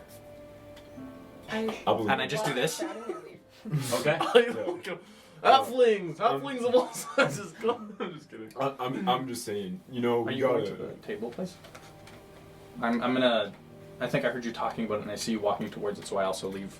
Are you going to the where all the orcs are? Yeah. Going to the end table, yeah. Hell I see them going there and say, "Are you short?" No. I'd be willing no, I'm to not. give you the same deal I gave your friend. Give you a first time tattoo. 240 instead of 250. 240? Yeah. You know what? I might sit on that offer for a little bit. Yeah, but thanks. Fair Appreciate enough. it. Yeah. I'm going to catch up with them. They look like Oh, they're going somewhere they're cool. going to the table? Oh yeah, I you. was just there, yeah. Is that where you got that big Yeah, dish? pretty good. Yeah, the dish. Yeah, it's a shield. Oh, so it's very cool. Yeah, they were I'm like- actually thinking of getting one myself. It's good. I feel safe. I got secure. stabbed 3 times in about 6 seconds last time we was fighting. Yeah, that sounds good. It hurt That's a really lot. bad. Yeah, you should like stand a little further back next time. That is not my style. But I could. I'm just Note saying. taken, friend. You're looking out for my well-being, I can tell. And then I'll follow them. And I'll follow him. Cool. Okay. And Louis will stay dazed and confused in the tattoo shop. Can I help you? Okay, so you guys head over to the under table. Yes. All right. So coming into the under table again, there's these 3 different counters. There's the one that says drugs with a Z. There's items of interest, and then there's weapons. We I pawns. go straight up to items of interest. And I follow. Hello. Hi. How the hell do I find this voice again? Yeah, Liz. Yes. Hello. Interest. Yes, I'm interested in Yeah. in your Interest. interesting things. Do you have anything? Interest. No, I'm sure. Sorry. Points up the side. Yes, interest. I have interest in your interesting things. Do you have anything magic-y? They lean in. I'm sorry, I don't speak that language. Is that Kish. Orcish? Yeah. They are speaking Orcish. We do not speak that tongue. I don't I know. don't. No. Do you know any other languages? Are you fluent in Elvish? I start speaking fluent in Elvish. Snom shnim shnim shno. Nimalaman. Thieves? Did you just say thieves camp? Cammen. Oh, you're Oh. common. Yeah. Funding Cammen. Okay. Do you have anything magic? Magic. Yeah. Points up at the sign. Yes, Oh. show me your interest. It must all be magical. Alright. Turns around, goes and pulls one of these bags off one of the hooks, grabs another one of these small orbs, tucks the bag under her arm, and goes over and grabs a different one of these necklaces, different than the one that you had seen previously, and brings them over to the counter, pops on the necklace, the orb, and the bag. Interest. Okay. What does this do? And I point to the Do. necklace. The necklace? Looking at the necklace, it's quite a pretty little thing. Has a small shield etched in brass onto the small circular pendant at its middle. Pretty. Oh, it's pretty. Sure. Yeah. I'll take a look at it and see if there's anything more interesting than just. Give me an Pretty. Arcana check. 10. Looking at this item, you can't quite gauge what, but it looks like it is magical. Appears to have some sort of properties involved with defense. It's hard to tell what those properties might be. Do you have multiples of each thing, or just? Depend on the doc. Do you have more than one of the necklaces? No. No. Okay. What's this bag? Oh. She looks around and points at the stool on the opposite side of the counter. Oh no, it's a bag of holding. Okay. She takes it, Yeah. holds it over the bag, drops it, and just squishes the bag. And pulls the drawstring open on this thing, and then stuffs the whole stool into the bag. And Odds, things of interest. Taylor, are you telling me that she just opened a bag really far and put a stool in it? put a stool in it. It's like. The stool's not sticking out. The stool is like vanished into this bag. Oh, okay. So Okay. like. How big is the bag?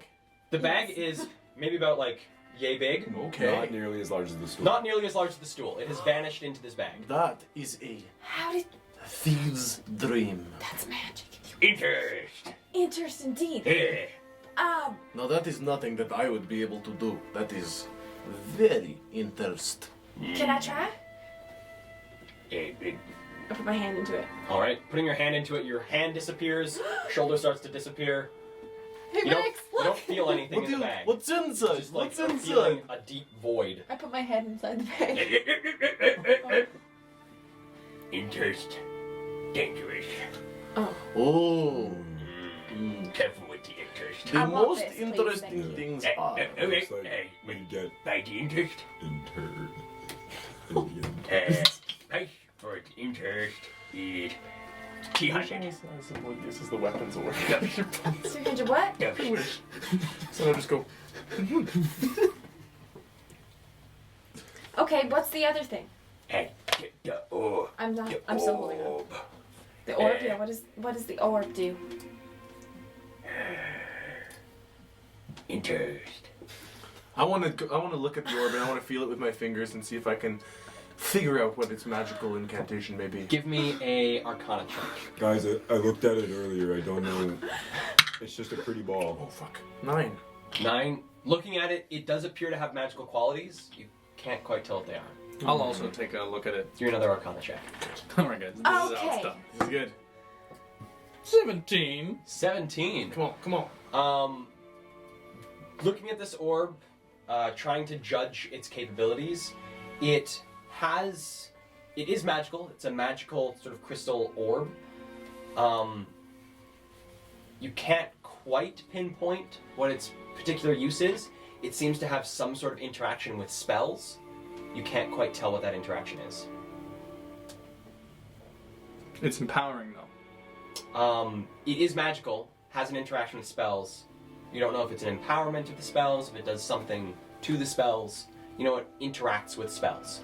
This will warp anything that we can do. Well, how much for this orb? Orb? Sits up very straight in her chair. Orb of interest. Orb of interest. 310. Doves. Okay. Interest I can tell. That's all it does? It's just an orb? of interest. Wow. Interest expensive. Now I can tell that you are very good at what you do here, and in fact, Very good interest. quite the collector of interest. Interest is good. It is indeed. Now, I'm not rolling in doves. Hey. I don't have a lot of money, but I can scrape together 300. That's all I've got Hey. for the bag and the necklace. Oh. No. Deck is it. Too giddy.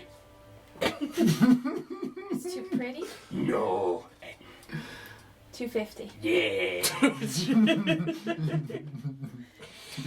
Wait a second. How much for the bag? 300. Ah. Wait a bit. What do I see? Is it armor I see on the wall? Yeah. Could you? What you've got? Goes back there and she pulls what looks to be a suit of, like, just the chest plate of a piece of plate mail off the wall. Heavy. And sort of holds it. Yeah, looks to be heavy or medium. Oh, okay. I don't know. It looks like it's a breastplate. It is a medium piece of armor. It is a breastplate. Okay. I speak in Rex's head. Do me a favor. Could you make another one of those little necklaces? Over top of the one that's there. I go like this. Wow. And say, oh, no interest in the breastplate, please. What else you have?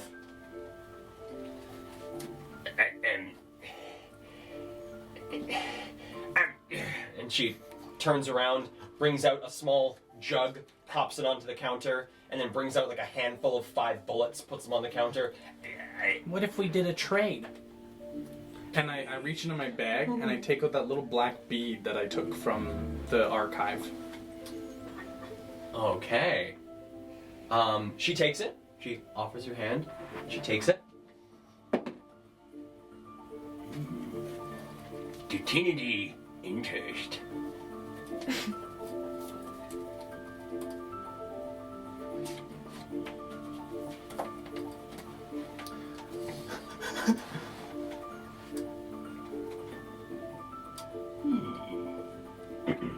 Pops it on the counter. 150. For the bead? Yeah. Have I shown you what it can do? Gives it back to you. And I'm gonna hold it. And I'm gonna create a little mage hand to come out of it. Alright, what is your spell DC? 16. 16? You're so lucky that she has a negative modifier. Oh! 200. 200. 300. No. Can any of your She picks up the orb. It time the ties. Oh. So? This one has a hand! Itabada. The hand comes out and it starts doing things. Swatting it away. Meanwhile, in this cacophony, I'm going to put my hand on the counter and kind of laugh, but it's close to the necklace. And then I'm going to, as I laugh, say in Draconic, Zul me gut. And as I do, an exact replica of the shield necklace is going to appear on the counter under my palm. And at that, I'm going to leave my hand on top of the necklace. And yeah, I'm gonna leave my hand on top of it. Alright. The illusory one. The illusory one? Cool. I'm trying to take the stool out of the bag. Alright. So you're thinking of the stool? So as I you're don't know how it works because I was. But I am trying to I'm trying to find the stool. as you're reaching into the bag, you think like, where's this stool? And suddenly you feel the stool on your hand. Wow, that's cool. And pull it out. I put it on the table. It's time bigger. It bigger, it's better. Okay, 250. Hold on. Just while you're bartering for 1 second, can I just interrupt here? Wait. I can step in. Can I just for 1 second? I give him 300 or them 300 gold. A lady. Oh, Yeah. I didn't gender. That's okay. Here you go. Wonderful. And hands you the bag. I'm taking this. Yeah. I love it. You are a gem. Thank you. Apple customer. And then I'm gonna use my illusion. I'm gonna lift up the necklace, and lift that one up, and I'll do it in a big arc like this. How much did you say for this one? This is the illusory one? The fake one. Cool. I'm gonna point at it. What is your spell DC? 16. Alright. Yeah, do you want? How much for it? Wait. Yes, of course. For the necklace? A bead, as a item of interest. It's 225? 225. Yeah. Do you mind if I put on? No? I put on. No, I'm just interested. Interest. If you let me put it on, I'm almost guaranteed to buy it. Give me a persuasion The check. way I. Isn't there fully a fake neck? There's like 2 necklaces Yeah, now. there's There's fully 2 fake necklaces. the real ones No. on the table. Well, the real one's The on the real table. one's on the table and the fake one's in his hand. Fake one's in his hand. Yeah. Fuck. Didn't expect you to say that, Cal. Persuasion. 18. Yeah, right on. And I'm assuming nothing happens because it's Yeah, it's a still fake necklace. still an illusion. You put it on. You're able to sort of morph the illusion to fit around Mhm. your neck as you put this thing on. I'm gonna kind of hold it with my thumbs dangling this little thing and say, and it is simply an item of interest. Pity item interest. I'm not sure that it's quite your style. I look around the counter to see if there's the other one there. I haven't taken it yet. Still there? Okay, come on. I want to see you guys arm wrestle. It's a one. Oh yeah, you too. What? Do you want me I to? come back over to Why the am I other a side, what? Brett. Hey, Hey, can I see that? Can I see the bead for a second? Just hold on. Why do I have to arm wrestle you? the code. For the bargain. The code. What bargain? If you want a bargain, you have to arm wrestle here. What? Yeah. If I lose, do That's I how it not works. get it? No. Can Actually- you do it? It's double or nothing, actually. Do I have to do it? I could what he say. Can he do it for me? Yeah, I like to eat the one. So if I lose, I just lose this? While they're arguing about this, I grab the. While they're arguing about this, with the knapsack still on the table, I try to take the real necklace and just slide it into the bag of All right. Give me a sleight of hand check with advantage. Jesus. Schmed advantage. No. Sleight of hand? Yeah. 19. 19. All right. So you slide it into the bag. The orcish woman still seems concentrated on And Jade. I will slip out of the store when they're in the middle of their thing. Okay. I need to know the rules first. What? You put your hand here and we. And then- I in. I. Oh. And the I've. If you in, you edit for ooh. What the hell? I'm gonna. I don't know what's going on. And on the What? on the same beat, Kale, I'm going to just to save my own ass, take it off, Cool. put it on the counter, and as soon as my I'm gonna like see if she's looking. Is she still? Not looking. Still focusing on Then I'm Jade. just gonna let it dismiss and walk away with my hands in my pockets. Okay. Okay. Can you please translate? I don't know what. I don't know what you just said either. Come on. I think, but listen, he's at a, you know, like the leverage. You know, his arms are so short, right? I should be able to like do it. to make it.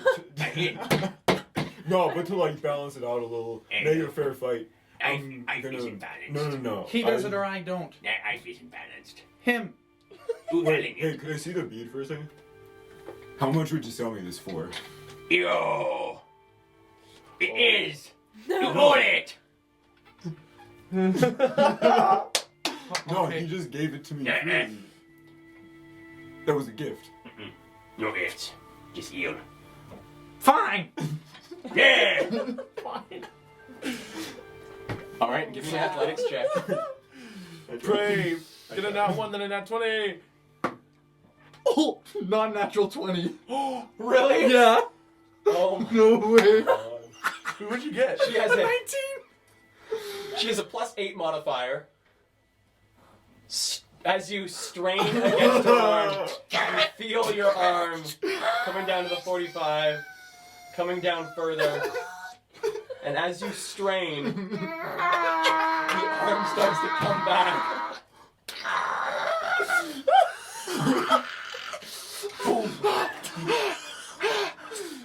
She got an 18.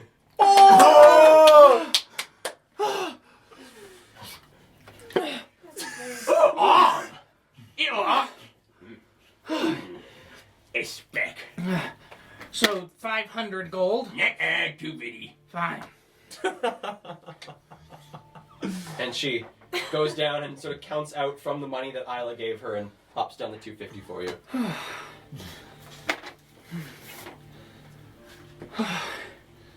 I don't think I want to buy anything. Yeah, okay. I just leave. Grabs the little pearl. Yeah. And Abby, are you still there? Yeah. This is shit. And then he turns around and falls straight. And as we go through the curtain, Abby's like, "Hey, Jade. I look back at you, Um, sweating. I'm I'm sorry that for everything I've ever said against you. Please don't kill me." You guys hear behind you in the store.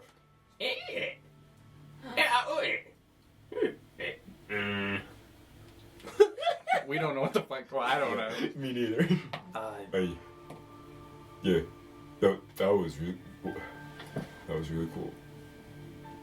I don't know how that happened, to be honest. I don't know.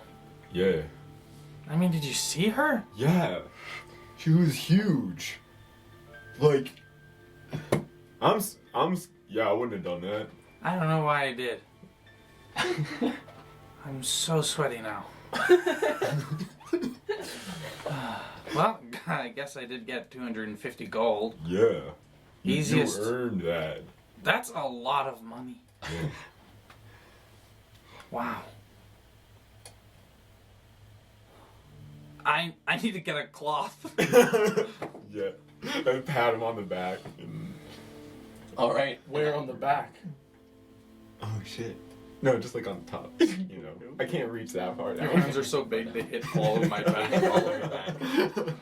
All right. As you guys disperse into the Black Emporium, this is where we're going to take our break. A break. So we are going to take a quick 15-minute break here. In the meantime, if you guys have a chance to either like or subscribe to us on YouTube or give us a follow on Twitch, we are so very, very close. What's the count now, Emily? Still 70? Yeah, we're at 70. 70. So still 5 followers away on Twitch from doing our sweet, sweet little giveaway to all you guys who are our sweet followers. Besides that, we'll see you guys in 15.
don't want to do the stream. Hello and welcome back to Dungeons and Drama Makers.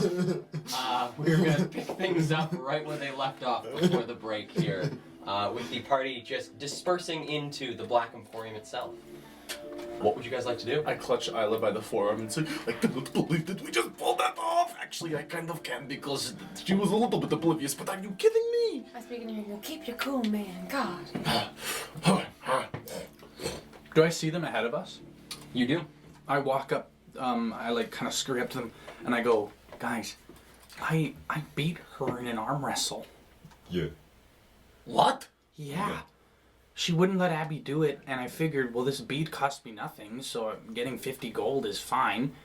And then I was empowered by this sheer rage and luck, to be honest, that I just somehow beat that giant orc woman.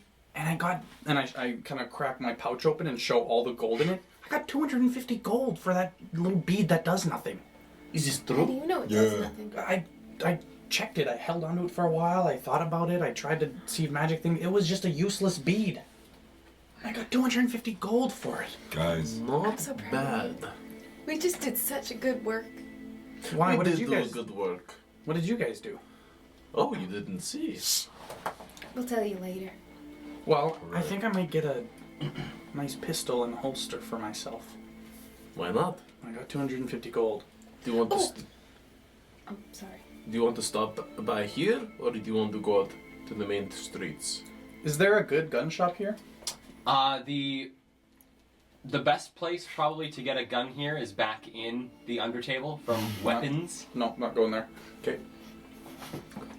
It's okay. I can wait. I don't need it yet. Well, I could. I do have interest in. Ludi wanted to see inside the Prime Tech emporium. I might stop by. And Wasn't that on the? back on the In the market. main way? Yeah. If you want, there's a few weapons shops there, like Girim's Grotto. Yeah, we could go back. I think. Sorry, I meant to say lock, stock, and 4 barrels. We could go back there, but I would also like to check out that warehouse that you had talked about. Well, we could do that. Maybe there's weapons in there anyways. Very good We point. need to spend some money. From what I understand, it's probably in the dock. It would be in Black Dock. Oh, shit. In Black Dock. Wait. Yo, do you know the warehouse name? Didn't we just talk about this? Is this warehouse? Wait. Didn't we say that place was probably crawling with overseers? Well, it's not determined. We can always look. I thought Yeah. we were gonna go check it out, and if it was, of course we'd leave. But if it's just a warehouse with nobody in it and no one guarding it, even maybe 1 or 2 people guarding it, we can always sneak in and check it out. Okay. Do I have an inkling about what warehouse this is? Or, like, never heard of a small man named Jamie? Well, Rude. was he with us when I told them that I pinned Jamie for?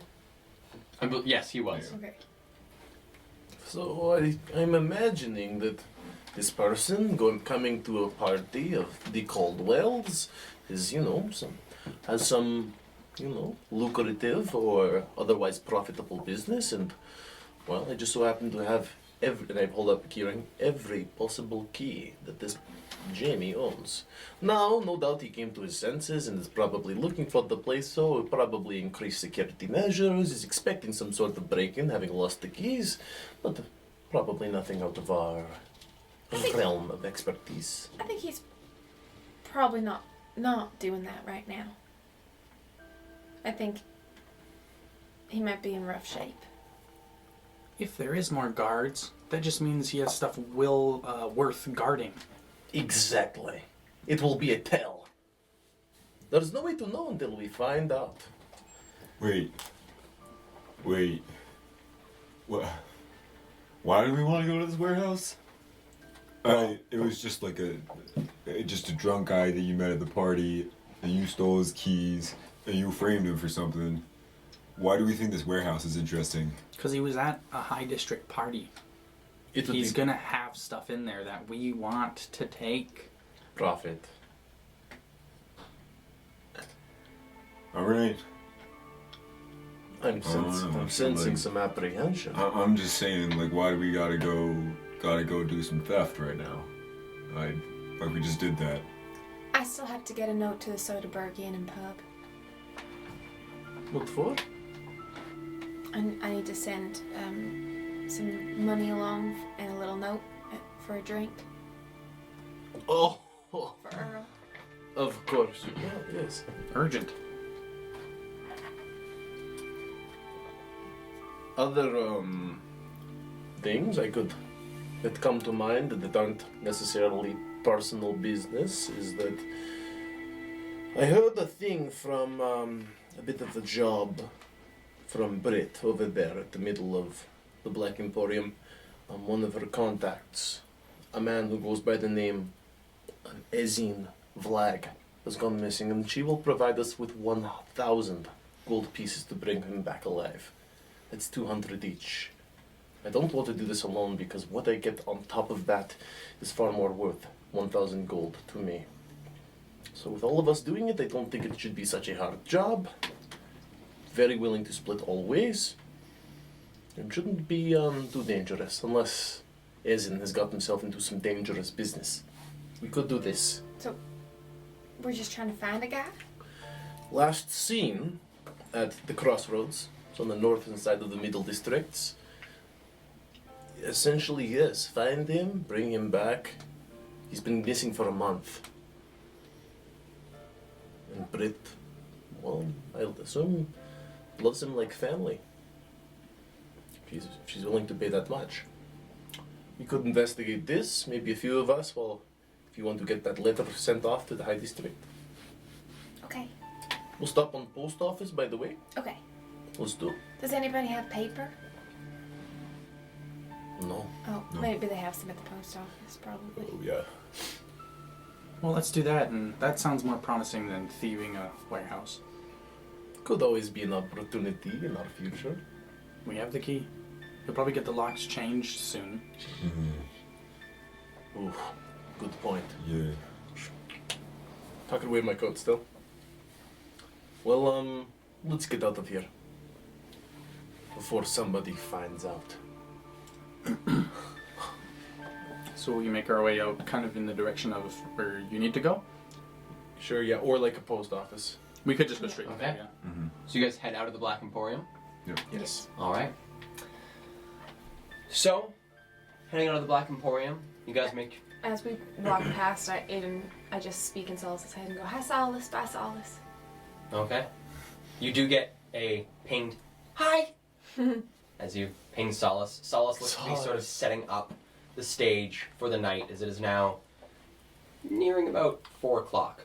This is the mannequin who's. This is the mannequin who's like all decked out in like little bits and changes that she's made to her body, little augmentations to make herself look a bit more interesting.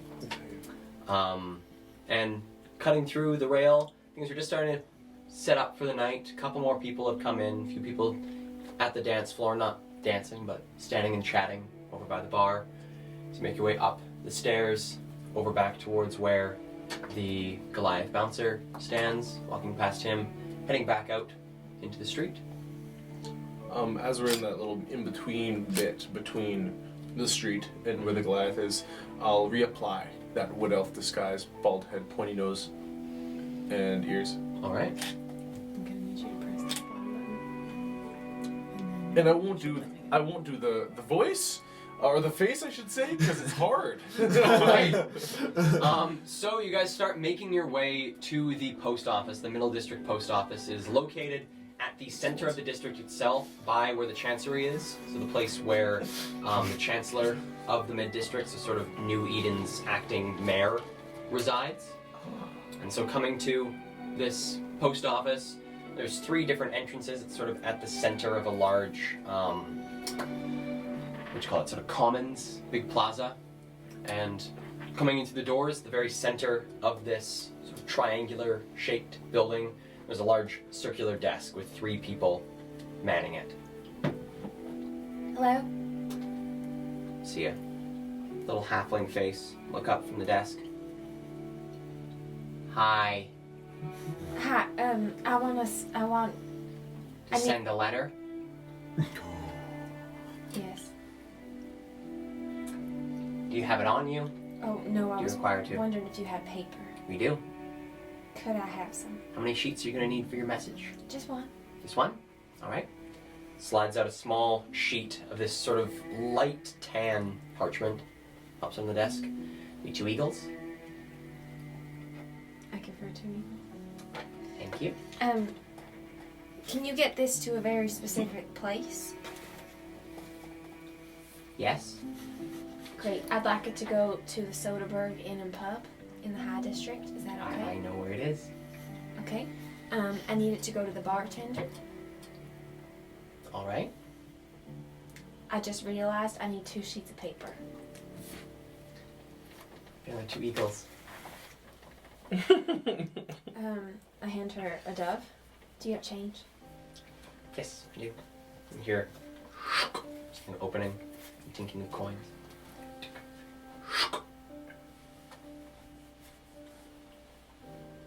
She gave you proper change. Okay. Thank you. Okay.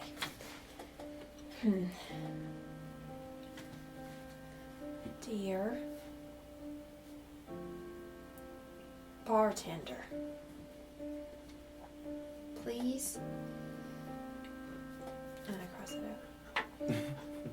I ask that. No. I cross it out. Could you / would you please pass along this note to a young, sheepish looking. Earl was a human, right? Earl was a human. Human named Earl. He will be at your establishment around 2 on Tuesday. Scratch around 6:45 p.m. on Tuesday. Period. I also put some money in here. Could you buy him a drink using it? Period. He's probably a lightweight. Period. Something easy. Period. Thank you. Period. Keep on keeping on. And then I fold that one up, and on the outside of it I write for bartender in big letters along the outside. And then on the second sheet of paper I open up and I go, do you think should I like camp it up to make him feel better, or should I just make it straight and narrow? Straight and narrow. Yeah. The last thing I would want is to have my hopes brought up more than they already would be. Maybe we should poison him so he doesn't feel any more pain on this cold, desolate earth. I mean, world. Are you? I mean, Where he did was in that that- come from? I'm just joking. I like it. he was in that house, right? Yeah. He was a guard. How do we know he's alive? What if you send him a pistol and say you can kill yourself if you're really so sad? Love, I lie. Wow. Now that, you see, because it's still Yes. till death Right. from this cold, I'm desolate just gonna world. go with my gut. Yeah. I've not heard that cold, desolate world. Dear Earl, I like it. I am so sorry to be writing this note, period. Unfortunately, something came up with my family outside of the city, We your family? and I had to leave immediately. Please enjoy a drink on me.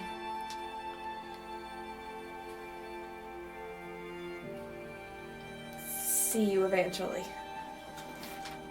Is that a lie? And then instead of signing it, I just draw a little smiley face. Okay. And then I close that up. And on the outside, I write for Earl in big letters and fold them and put them. Can you put them both in one envelope? Yes. Pulls out a small envelope. Grabs them. And also, I take 2 gold doves. And can you put those in the envelope too?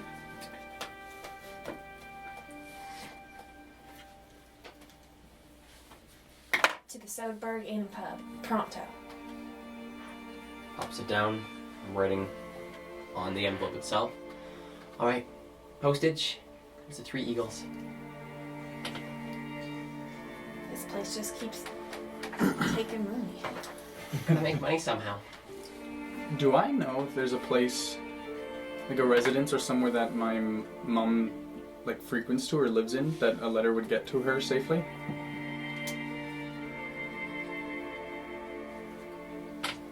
You know of a tavern that she frequents. You know she does frequent the crossroads. Crossroads. Crossroads. Crossroads. Crossroads. Okay. I think I'm also gonna write a letter, guys. Who are you gonna write one to? It's none of your business. Okay. And then I'm gonna get some paper, and I'm gonna like go to a secluded area, just so that they're not near, so that like, because I don't want them to know. And then I'm gonna write in it, like, dear Mom, I'm still in town, looking for work, and I heard that and I've seen, or looking for work. I like what Fontaine's boys are doing. Signed, Jade. Alright. And then I'll send it with her name on it to the crossroads. Okay. And hand it to the woman. Alright. How much does it cost? So for parchment and for the postage itself, costs 2 eagles for the parchment, and since it's still inside the mid-district, it only costs another 1 eagle for postage. 3 eagles. Okay. Alright. I'm kind of like, yeah, I'm like having my hand over the name, handing it so that no one can see it. Alright, okay. Thank you. Anything else I can help you with? Anyone else need to write a letter? Okay. Thank you very much. How quickly does this work? Well, depending on the district, we'll hopefully get it to your recipient in the next 1 to 3 days.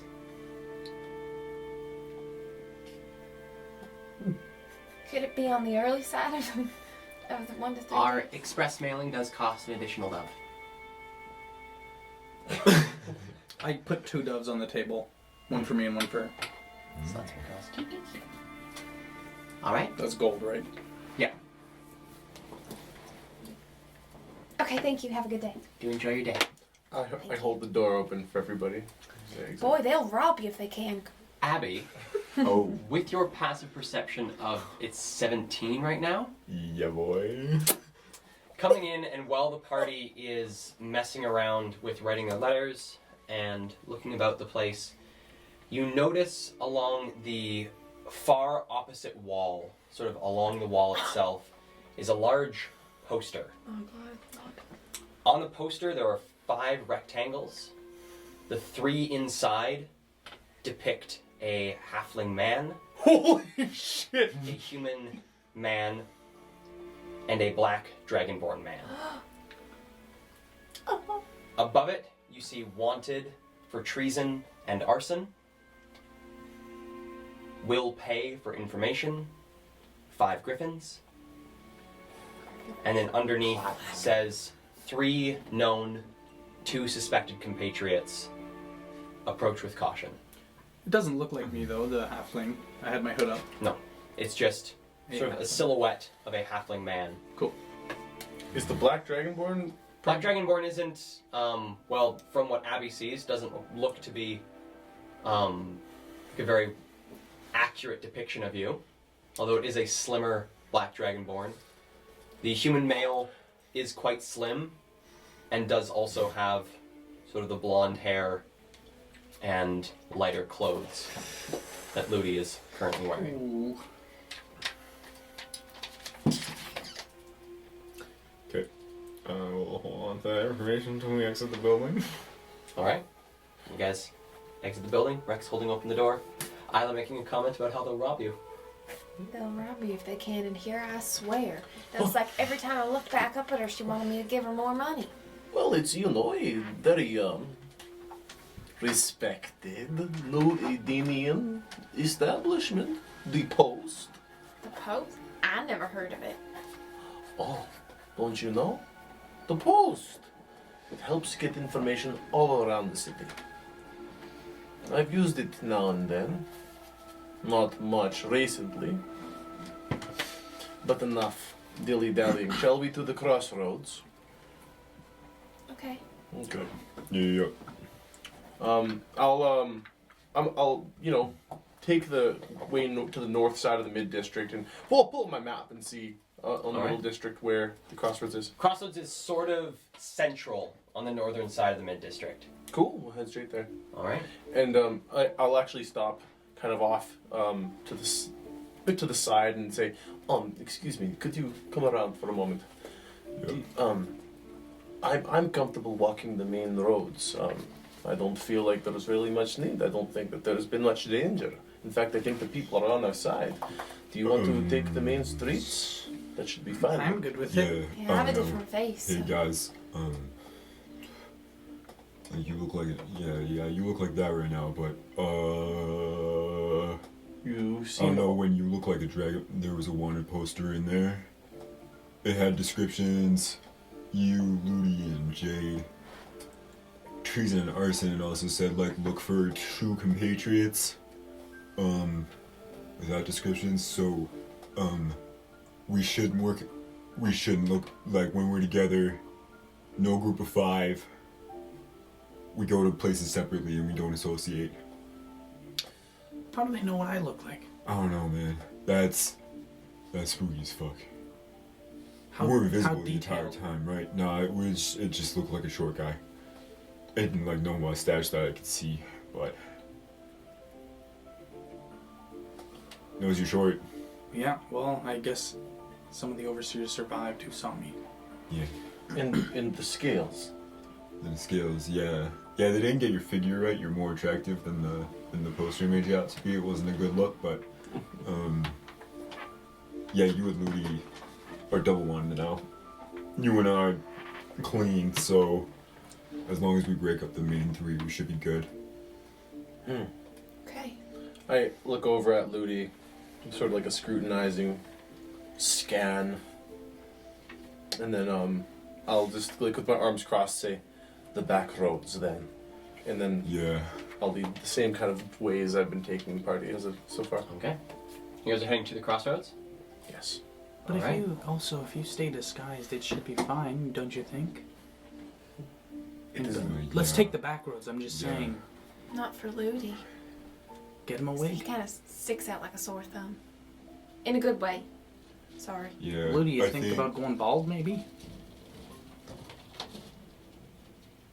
Maybe you should get a blue beard. Maybe you should dye your hair. Something like that is not a bad idea. Ludi! Get some glasses. You could get your hair dyed pink? Listen, could you just all just give us a moment? We'll walk ahead if you just Okay. follow us close by, not too close, as you said. Maybe it's best not. I look over at Ludi. Do I get an expression based off of? Ludi's pretty catatonic at this point. Yeah. I just clutch his hand and his forearm and press shoulder close, but I am looking like the wood elf who I Okay. described before. But Ludi can feel my scaly hand Scaly hands. for what it truly is. Mm-hmm. As I It's also fun that with your face, if you turn to someone too close, my snout, snout. So actually, I'm kind of always like this. All right. So, making your guys' way through the back alleys towards the crossroads takes you probably about another 20 minutes. Make your way from this central point in the mid-district to the northern part. And arriving, you find the crossroads itself, this not quite divey, but a bit dingier pub, located underneath what looks to be a row of 3 townhouses. It sort of takes up the basement, and there's 2 different little sets of stairs that go down to this basement level from the outside to the front portion of the crossroads itself, marked again with the same crossed railroads that the rail is marked with. Ah. You notice that? What? The railroads. It might be some sort of marking for less than legal institutions. A front. Just considering that the Brits associate frequents here for picking up and delivering jobs. Huh. I've got a feeling. Then I guess we'll go in. Does it look like it's open? It is open. Oh, Yep, yeah. railroad's open. Or the crossroads open. Okay, cool. Alright. Coming into the crossroads, it's a pretty wide pub. Long bar, number of beer taps all along it. Large selection of glasses all around the back wall. It's quite well populated, this place. Probably about like 30 people sitting in the bar itself, enjoying drinks, enjoying bits of food. Rex, you know from a couple instances being here, Jade as well, being in the crossroads, that the portion that you're in right now is sort of the public front for the pub. And to the right-hand side, there's a small smoking room marked on the door with a private access sign. And you know that entering this room, you come into small little parlor where there's often between 2 and 4 crossroads guards sitting, keeping up the front of this just being a smoking room, smoking, enjoying themselves. And then at the far end of the room, there's another one of these featureless iron doors with the crossroads symbol on it again. Moving through, I'll cast minor illusion to have nothing by my fingers, but then a bit of smoke comes out as I breathe. Nice. And I wink at the guards. Sort of watch you, give you a slight nod as you walk towards the door. Coming towards the door again, this, like the rest of the doors, the symbol of the 2 crossing railroads does press into the door itself, and as you press it, the door opens inward. You will enter. Entering in, closing the door behind you, you guys enter the sort of darker, shadier portion of the crossroads. This opens up into another large chunk that appears to be about the third of the size of this long bar that you guys had just, this long pub you guys had just come out of. Glancing around, there is a large semicircular bar where a pair of tieflings appears to be serving patrons various types of alcohol, various fancy drinks being sent out by these 2 bartenders. You notice the wall exactly opposite from the bar. There is a massive, probably about 5 foot by 6 foot notice board covered in small yellow notices pinned to the board itself, a common place to pick up work and various other shadier work opportunities from the crossroads. Glancing about, the place is quite packed. It's small compared to the other portion of the crossroads, but contains this approximately the same amount of people in just a smaller space, a lot more people cramped together. Besides that, there's probably about 4 tables, each with 4 seats. Most of the seats are taken up by patrons, but a couple of the seats remain open at tables that are currently occupied. I'll do a quick scan to see if I see my mother. Alright, give me a perception check. 9. Glancing about the room, peering around trying to find anyone who might resemble your mother. Don't find anyone. Doesn't look like she's here. Cool.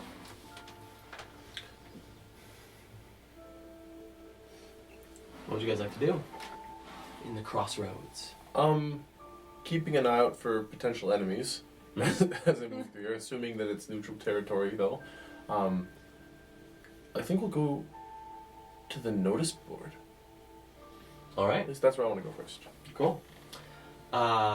Heading up to the notice board, you notice the board is covered with small notes, different things.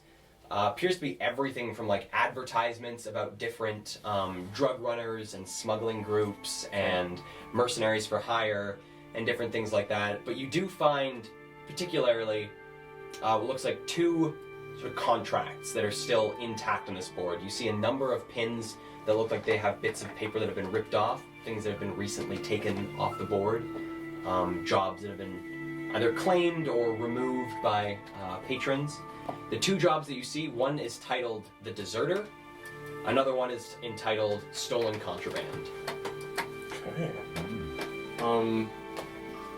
Read them both. All right. Reading through The Deserter, it explains that the person offering this job is an individual known as, just calls himself Miguel. He is introduces himself as a member of the Gutter Snipes, and that he is searching for a lower-ranking member of the Gutter Snipes who has fled New Eden with a large sum of debtor money that they had collected. This individual is known as Sylvia Harroglen, and Miguel suspects that she, along with this money, is somewhere in hiding in one of the deserted towns to the north of New Eden. He offers 750 gold to anyone who can bring back the money. Offers a bonus of 200 gold for any information on the whereabouts of Sylvia or the killing of Sylvia. Do you any of you have a particular desire to leave the city on a hunt for a gutter snipe thief? Not for the gutter snipes purposes. Yeah, if one of theirs is gone, I'm glad they're gone. Just a little bit Not of gonna money. help them get it back. And what about this other one? Let me see. Looking at the stolen contraband one, it is a job posted by an individual known as Viral Grimlix. Grimlix. They describe that they are a smuggler and that they have recently had a large shipment of smuggled goods that they had purchased has been stolen. They say that they have received a ransom note from one of the Waster clans in the wastes to the northwest of New Eden. They are unsure of which of the 3 camps along their smuggling route that this Waster clan has taken the smuggled goods. They say this Waster clan is known as the Rust Walkers. They're unsure which of these 3 camps holds their stolen goods, but they offer, double check here, they offer 1,000 gold for the return of the goods. This one, if we're looking for more work outside, it's this man, Grimlix. He's a smuggler. He's pretty much unaffiliated, as far as I remember. You've at least interacted with Grimlix before. Harmless, except for the fact that he will kill if used to steal from him, so somehow they stole from him without being killed. These wasteland gang. We could take them, and that way we have the claim on doing the jobs next time we're out in the wastes. Potentially on some sort of hunting expedition? Yeah. What do we say? A couple jobs never hurt anybody. That's true, but isn't there your thing as well that keeps us inside the town for now? Do you mean the finding of this man? Yeah. Well, depends. It could be quick. And it's not like, if we don't take these now, some other schmuck might grab them. Okay. I think that people aren't taking them because they're outside of the city. But we might have reason to leave sometime soon. In fact, I think it might be best for Ludi and I. Maybe, actually, maybe you too? That might be a good idea, just to get out of the heat for a moment. Would it be hard to get back in here if we left, though? No, as long as you all have residence papers. You know But what? we're wanted. It could be. This is true. However, we did, if I recall correctly, Balthazar Finch is, well, pretty willing to help us out. Maybe if we speak with him before we leave, say, maybe you could help us get back in a more discreet way. Are you guys so attached to this city? I have unfinished business here, yes.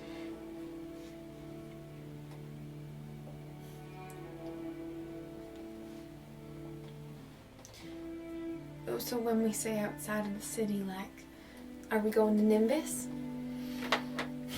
I don't think we're going that far north. Oh. Yeah.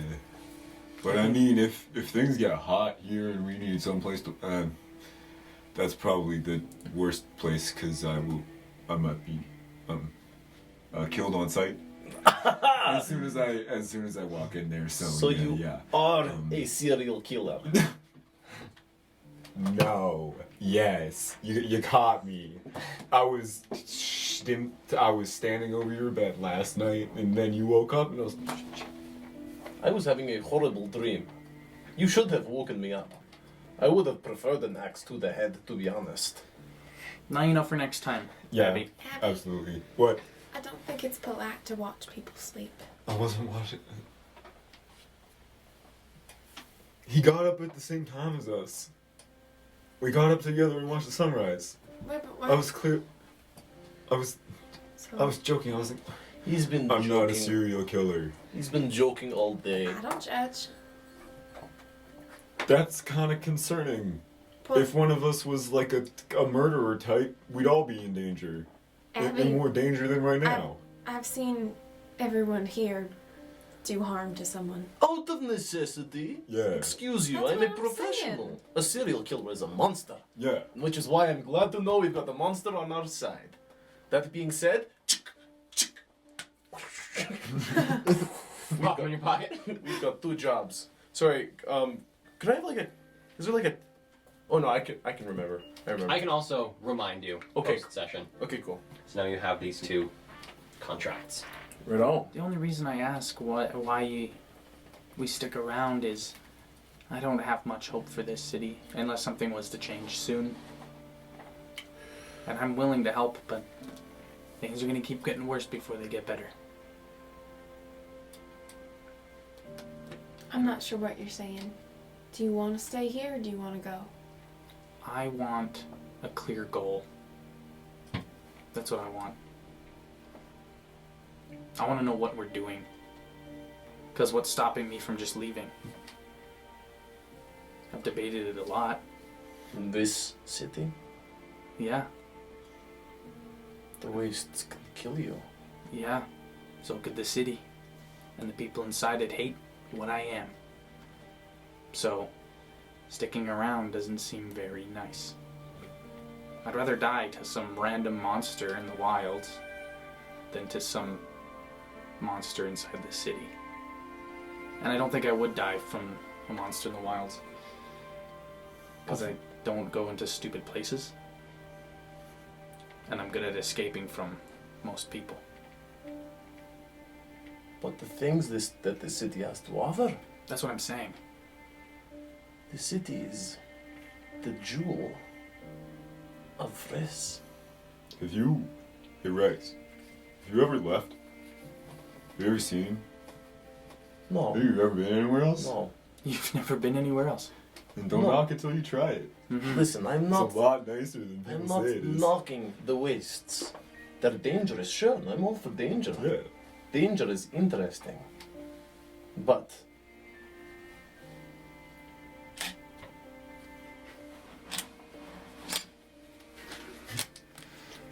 So, You're gonna have to do that Insane. thing for me again. Bottom, top.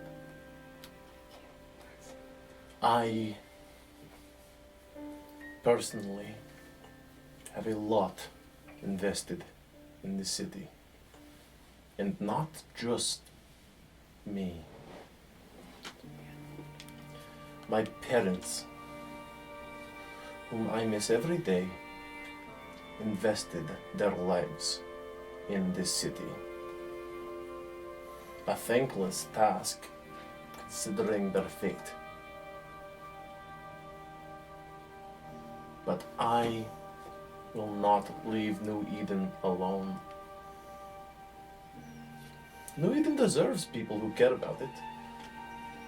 And I don't think the overseers have the city in mind.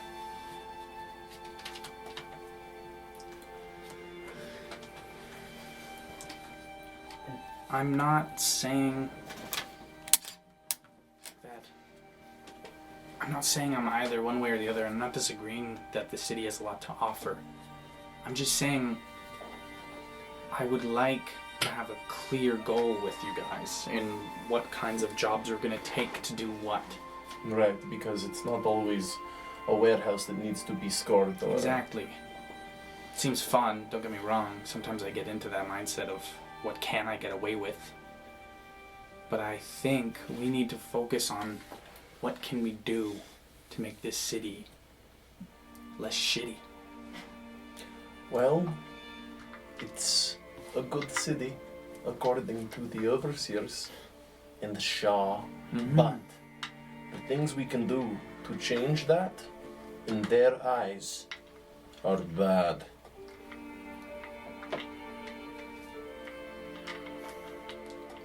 So all this talk of hiding and leaving the city, that's just escaping it, and then we come back and it's gonna reset. I know our things to survive, thrive, and keep each other alive, but that's one thing. We can do that anywhere. And it doesn't seem like we're not that, it seems like we're pretty good at surviving. I mean, we've all made it this far. You know how many aberrants? Do you know how many aberrants die here and get locked up like that? Gone. Erased. I don't. A lot. Friends. I've seen friends go. And it's so hard. I've learned how to survive, and I don't need a team for that. But I don't want that to keep happening. You three, you've spent a lot of time alone, no? Well, in the past little bit, I've grown to trust somebody with my life, and it's unusual. It's scary, but, and I hold Billy's hand, it's worth it. And I've gotten more done with him than I have ever done on my own. Except maybe with my family when I was young, but not things that I really wanted to do, just things that you're doing. I think that there is something that we can do in the city to make it our home. The things that the city is doing. The High District is a marvel. Ludi agrees. I know you do too. So why not make it ours? I don't want to hide. This city is my home.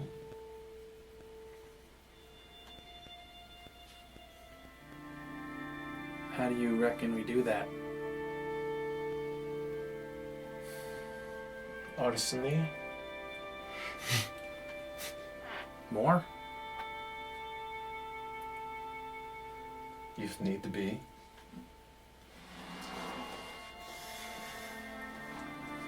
So you're not saying that we should go through another group?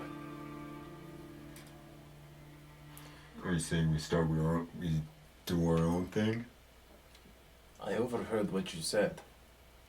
That the people are rising. I personally don't consider myself Fontaine's boy. Nor Ludi. I assume you don't consider yourself one of Booker's? Not even close. So who are we? People. Survivors.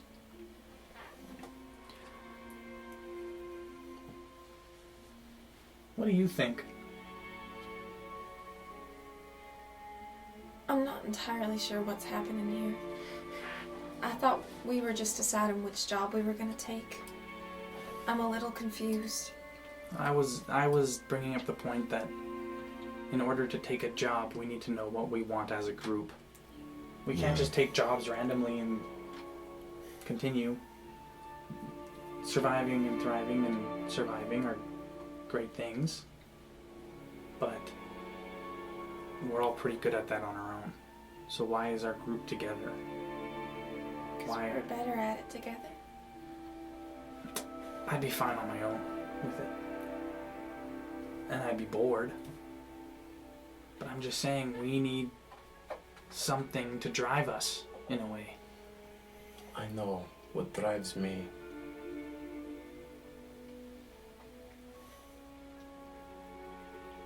What is it?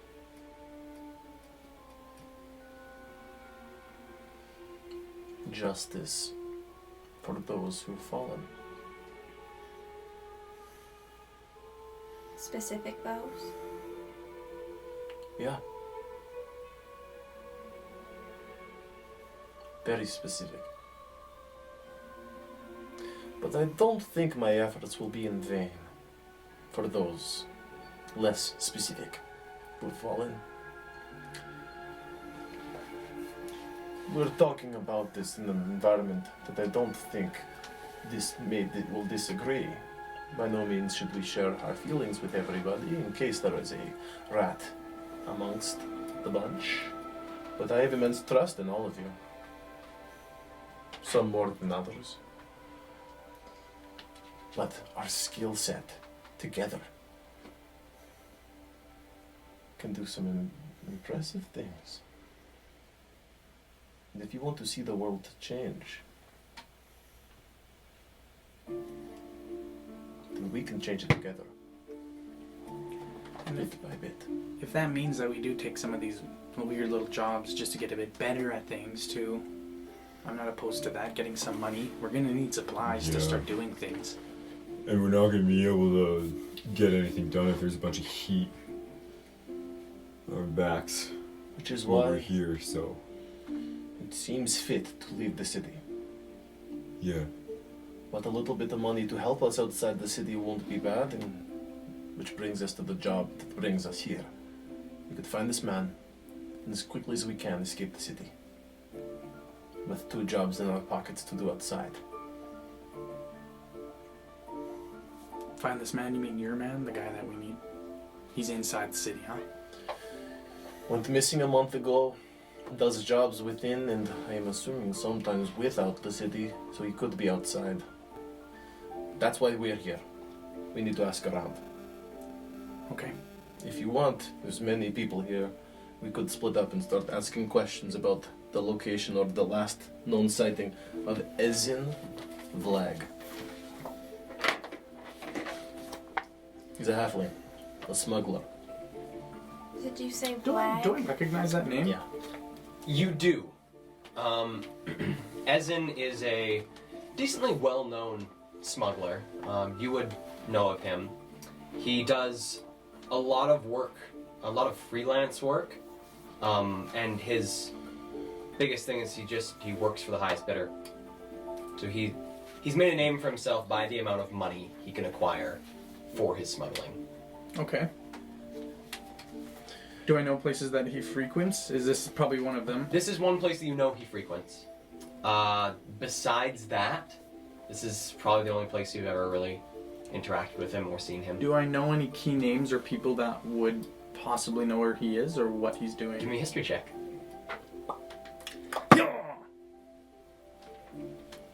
8.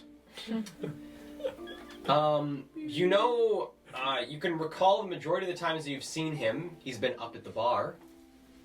Oh, the main side? No, up at this side. Okay. Up at the bar on this side, where the 2 tieflings are. You can't recall if he's ever been sitting near the same people, but you always recall whenever you see Ezin, he's always at the bar. Do the people in this bar know me pretty well as well? They know of you. Okay.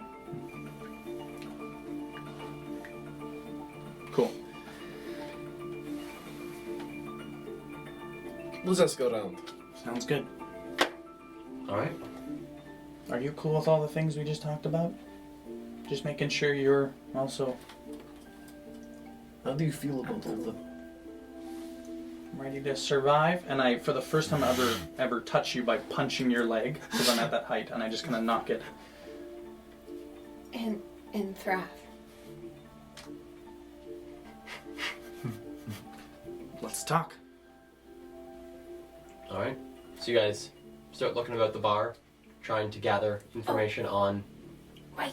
the whereabouts of. I come back. Are we supposed to be subtle about it? No. Maybe not Should I play like bad overseer or like good overseer? Like Are you good at playing the bad overseer?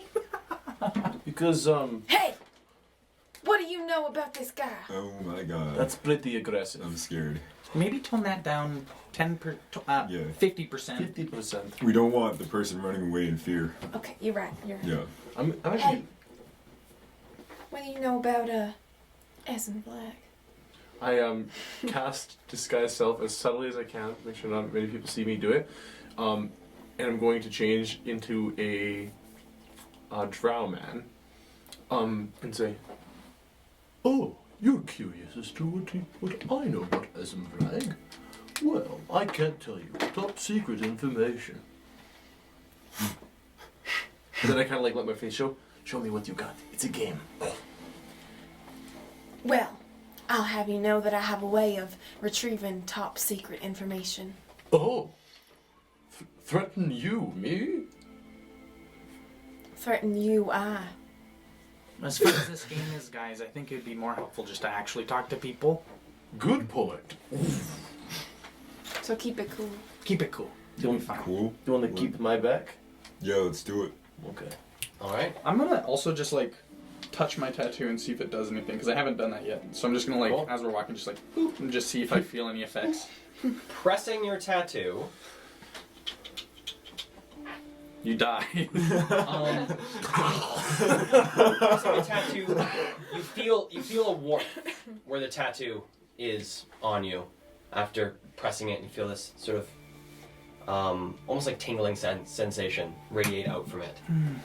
You feel almost a tenseness flood your mind, almost as if like your mind becoming almost protected. Feels like something, almost like a protective wash floods over your mind. That's all you feel. Now I wonder. Hey, Isla, can you try to speak in my head, right? Or can you try to speak to me? I just say that. I speak in your head and go, hi Jade. What's going on? Nothing. Don't hear anything. And Isla, you, as you're trying to ping him, you can feel the ping bouncing off. Jade. Do I can feel it. She's You trying. can feel it. You are allowed to allow her to communicate with you, but she can only communicate with you telepathically if you allow it. I will allow it, and I will always allow it unless I say otherwise. Okay? It's like a browser pop-up. Yeah. Remember my decision. Remember my decision. Always allow. Never show me this again. Are you okay? Yeah. You wouldn't let me in. Isla talking. Has that ever happened before? From the internet. Oh. It's my tattoo. Good luck getting in this sucker now. No! That's the worst tattoo you could have gotten. Now I can shut you up whenever I want. Alright, so you guys spread out to the bar, trying to gather some information. Yeah. Alright, everyone give me flat charisma rolls. Jane, do yours with advantage. Oh yes. Why? Because you sort of know who to be asking. Yeah. Okay. That's, that's no good. Very little above average. Is it a saving throw or just a flat? Just a flat roll. So roll plus your mod. Yeah. I rolled a 2. Buddy. I got a total of 9. 6. 9, 6. 10. 10. I have a -1, guys. Even with my. Oh. So spreading out through the bar, asking about. What about Ludi? Does Ludi get a roll? Or is he passed out? Ludi rolled a natural 3, so I don't think Ludi's gonna be any help. So you guys spreading out through this bar, asking people. Most of the conversations that you guys engage in, you get a bit of a cold response from people. People don't seem to actively want to assist or to help you find out Ezen. find out, like, try and learn more about Ezen. No one seems too worried, even bringing up that someone is worried about him, that you're just going in to check on him. No one seems to, like, brought to any sort of need to help you. You do, however, Jade, in talking to some people, you're told to, like, if you're so keen on finding where he is, to go and check where he lives. And you are given his address, which is in the mid-district, on the far, this is the western side, the far northwestern side, so the northern portion of Bosque Lane. Okay. As we regroup after failure, Nobody's trying to help No. us yet. No biting. I got his address. Oh, Can't argue with that. That's the only thing I got though. that might show signs of maybe where he was headed. Yeah. Maybe people around, neighbors or something. I wrote it down. Let's go Just to that. kidding. I just remember it. Is that? I don't have any paper. I thought I wrote it down, but I remembered thinking about writing it down. Right. Okay. So you don't know it? I know I do. Oh, okay. And what is it? The address? It's on the far side. Mm-hmm. What's the number of what's the address? You're not from around here, are you? I'm not gonna dig myself into a hole that I have to justify, so It's one, until I two, make three some Bosque addresses Lane. for this world. 1, 2, 3. I see. Okay. No, yeah, I know where. No, that's not the real 1, 2, 4, address. B Town. No, you're talking my language.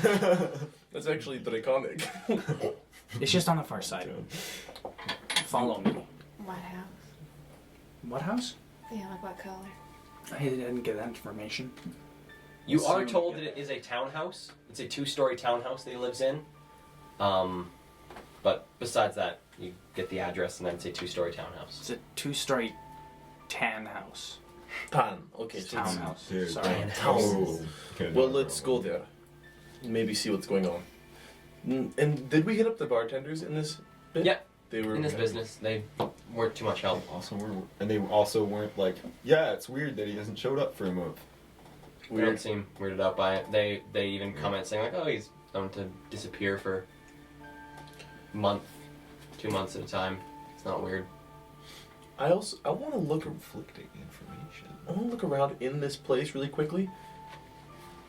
For one person, that is the Booker's gang member Wyona in the building right now. Give me a perception check. 15.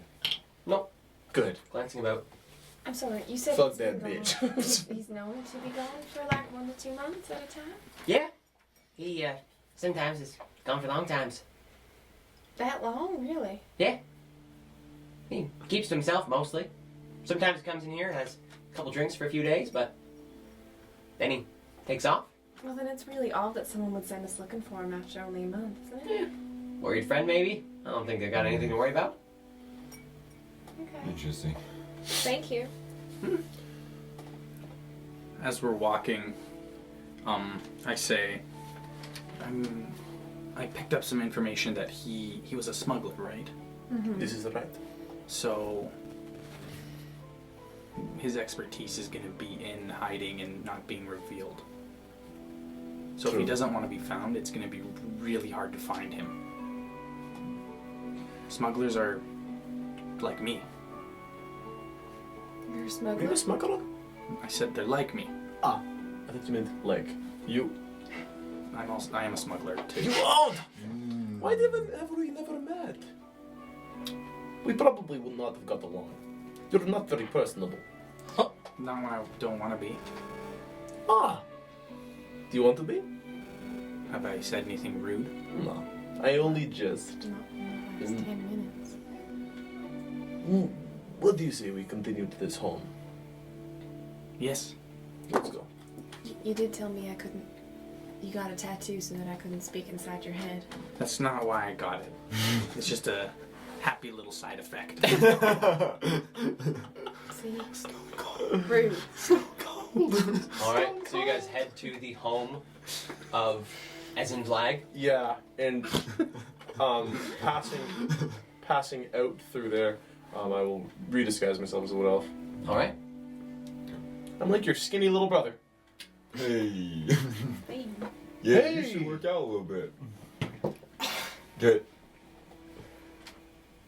Is this your impression of me? Is that what you're trying to do right now? Simply a disguise.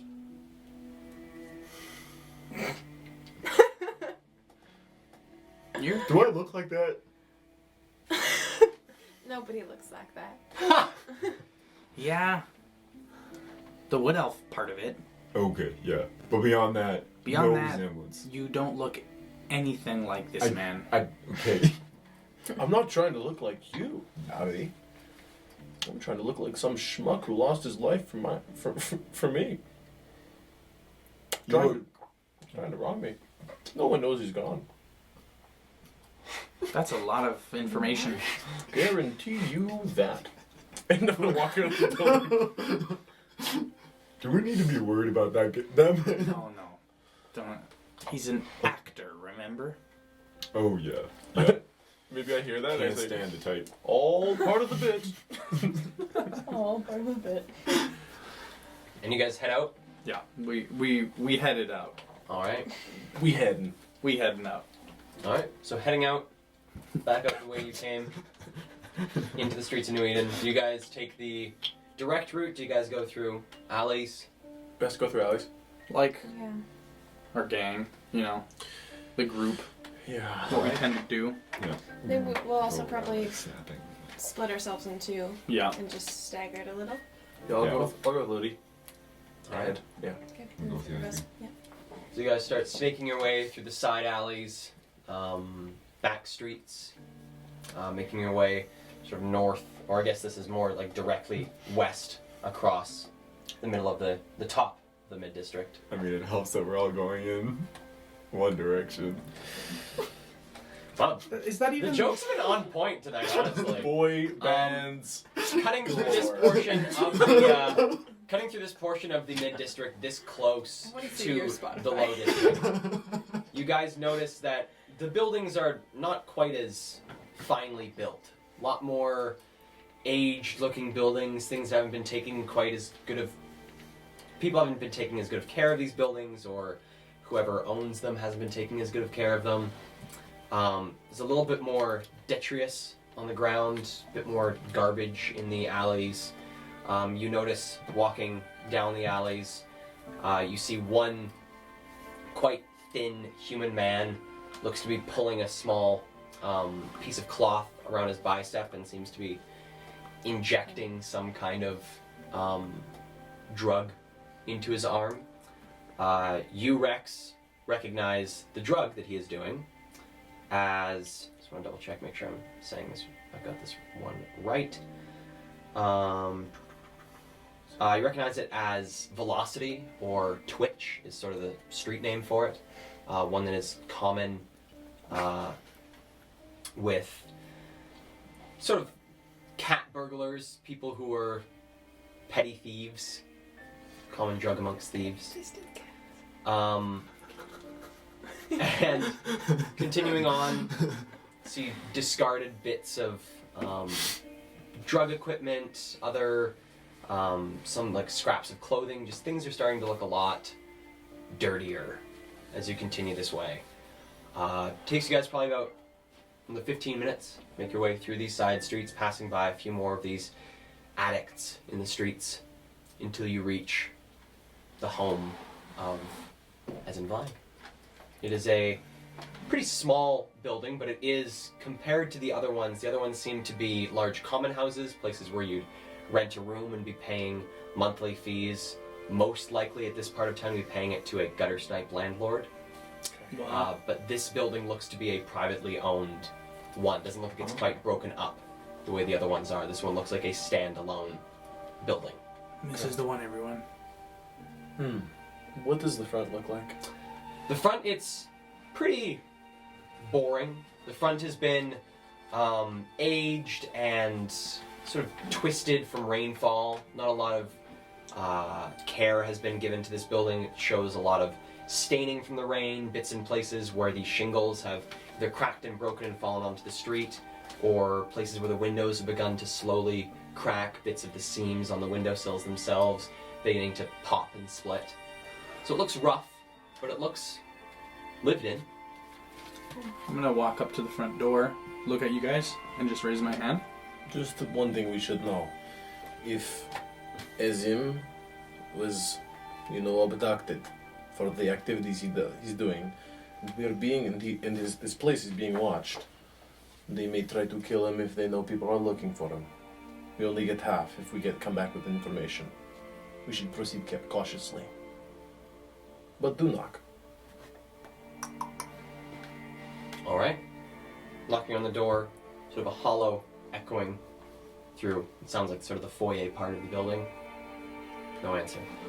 Try the door. Trying the door. Oh, It's unlocked. I'm gonna look around the street right now. Give me a perception check. Natural one. Glancing about, doesn't look like anything out of place on the street. There's a couple of people making their way down the opposite side of the street. Don't seem to really be paying too much attention. I shuffle in. As in, I say into the room. As in? Alright. As in Vlag? It's Jade Littleman. Peering in, you guys find yourself in the carpeted foyer of the building itself. Foyer extends probably about 6 feet forward, with a couple clothing racks on either side of the entrance itself along the walls. A small staircase ascends to a second floor, and then off to the right-hand side. So the staircase ascends on the left-hand side, continuing into the building. On the right-hand side, it looks like a hallway goes over into a living room, and then also continues further down, deeper into the house. There is a small light switch by the door. Besides that, the house is dark. None of the lights are on. He's a halfling too, so it's going to be a short light It's a switch. halfling. I get it. Alright. Clicking the light switch, the lights are... A light hum fills the air as these incandescent lamps sort of flick on above in the foyer. You see another one pop on in the hallway, and judging by the light pouring in from what looks to be the room to your right, a light turns on there as well. Does anybody want to stand outside and watch, or should we all go in? No, I want to look around, and I walk in the door. Okay. I'll... Yeah. I don't think he's here. He didn't respond. We are breaking and entering. We're just opening a door. We didn't break. Well, We're just in the entering. door. I'm just Okay. saying And he would I'm probably just respond. going in. that's what I'm Sneaking. saying, but I mean keep watch Okay, give me a- outside give me a in case stealth check. somebody comes up. Somebody else, for sure. Oh, no. What did you get? A natural one. That's 2 in a row. Okay. But So it's plus 7.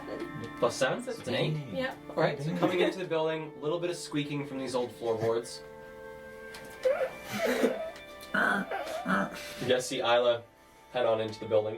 Go up. Ella, there's no point in sneaking. I already shouted into the space. Oh.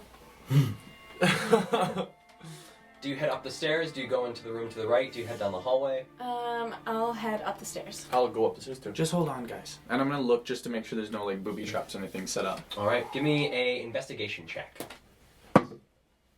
Investigation, you say. 18. Glancing about, looking for any sort of like tripwire that might be on the stairs, anything hanging that's meant to catch someone walking up. Doesn't look like they've been trapped. Just, people who are in these kinds of businesses tend to have precautions. We're good though. Is there evidence of him owning like a pet? Cat or a dog? A bird? Give me an investigation check. Shit. 19. Alright. Glancing about sort of in this foyer, glancing about in the carpeted portion of this place, as well as looking at some of the corners of rooms, you notice quite a large amount of mouse poop. Looks like there is a large number of mice that have lived in the house. Fantastic. Guys, I know this is gonna sound weird, but I'm gonna go find those mice and I'm gonna go talk to them. See you later. He is such an interesting character. And I keep going on up the stairs. Going on up the stairs? And I follow. Alright. I'll go. I'm not gonna go stand watch. I was going to, but I realized that I know this guy. Do you close the door? I closed the door. Maybe Ludi stands watch, because what else is gonna do? Ludi, lock that door for us, would you? Thank Ludi you. closes the door and going to lock it, Rex, What? and trying the lock. Looks like the lock's been broken. So we did break. Just kidding.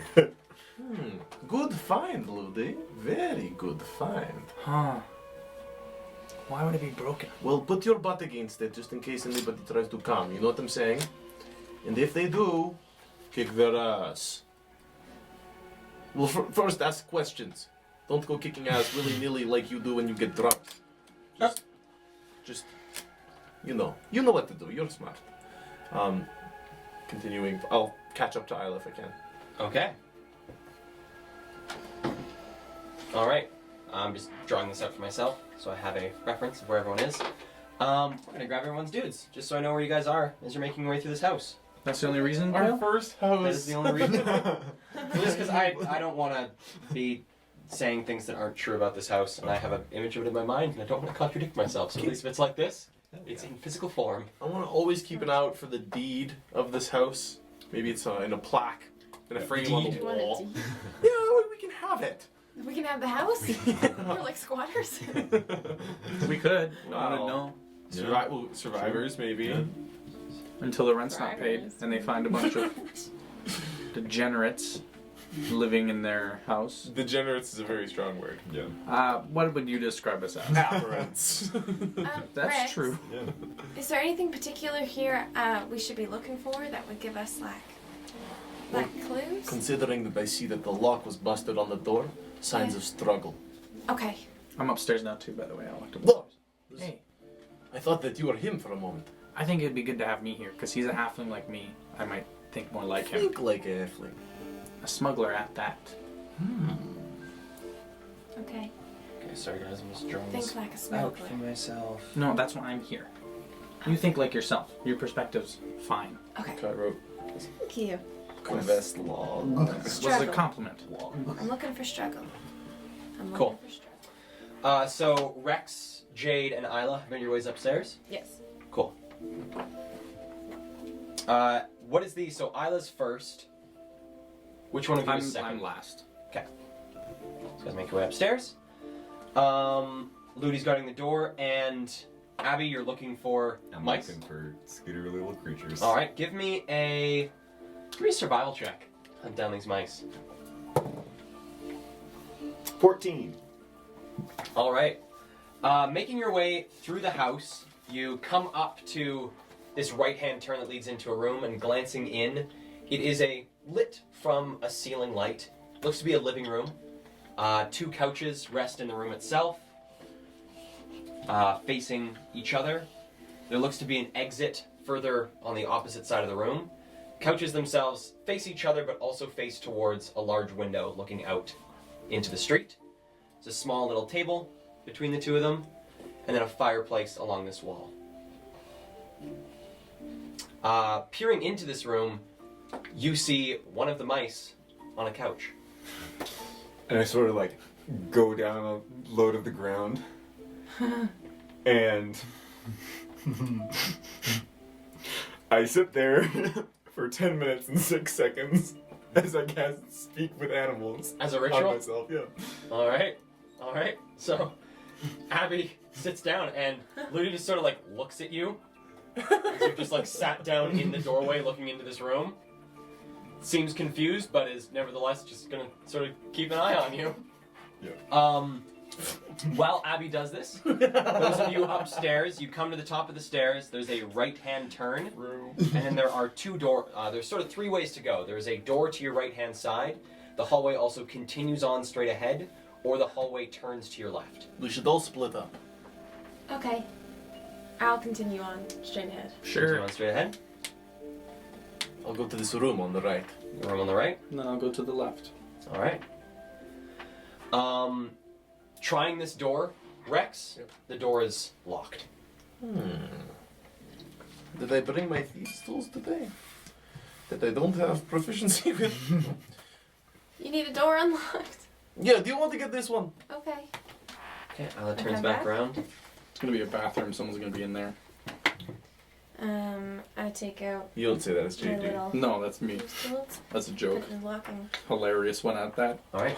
Give me a Thieves' Tools check. So you roll the die and add your proficiency bonus. 13. 13. All right. Messing around with the lock, you hear a...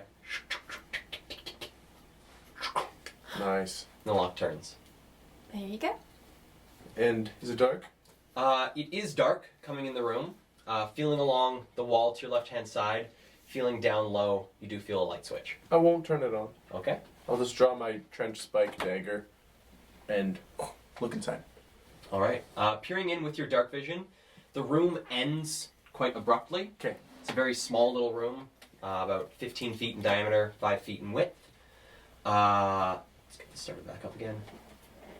Actually, this is mysterious now, so we're gonna do some mysterious ambient music. Just so you know, I left him to, after I unlocked the door, I left him to look in his room, and I'm gonna go back to the room I was going. Awesome. This room appears to be a very small, cramped study. To your right-hand side, so in this corner here, there's a small desk covered in neatly folded papers. Small little desk here. And on this side, there is a large bookcase that extends from the floor to the ceiling. I put my trench spike away. I kind of like half close it and say, "Oh, I've got my work cut out for me." And I'm going to sit at the desk and just really take my time and read all the things that are there. All right. And say, Give me an investigation check just to sort of get this started. Sure. Okay, yeah. That dice doesn't want to be rolled today. Oh, is that correct? That's an 8. That's for sure an 8. No, wait, investigation? Investigation. 12. Ooh. It's Phil. 12. All right, one For sec. me. Just making sure that I have 1, 2. this building sort of That's 3. 2. 10, 2, 10, 2. All right, so 12. Sitting at the desk, you begin to make your way through the parchments. Jade, coming up through this hallway, as you turned left at the top of the stairs, there is a door to your right. You can also continue on. There's a window at the end of this hallway. There's also a door to your left. Check the door to my right. All right. Trying the door. This door is locked. Isla! Isla, you've continued down here, found yourself in a small little viewing area. There is a single bench along the wall here, facing 2 windows that look out the side of the building. Ew. Oh, so it's like a thing on the end. It's like the end. This faces like into the alley. Oh, it's not. Okay, cool. Nice. What? Door's locked. Okay. I could do it. No, I come back around. I want something more fun. Okay. It's on a boy What, band. D&D's not good enough for you? So you're coming back to help Jade? Okay, Up at yeah. Pathfinder. All right. Give me a Thieves' Tools check. So roll the d20 and...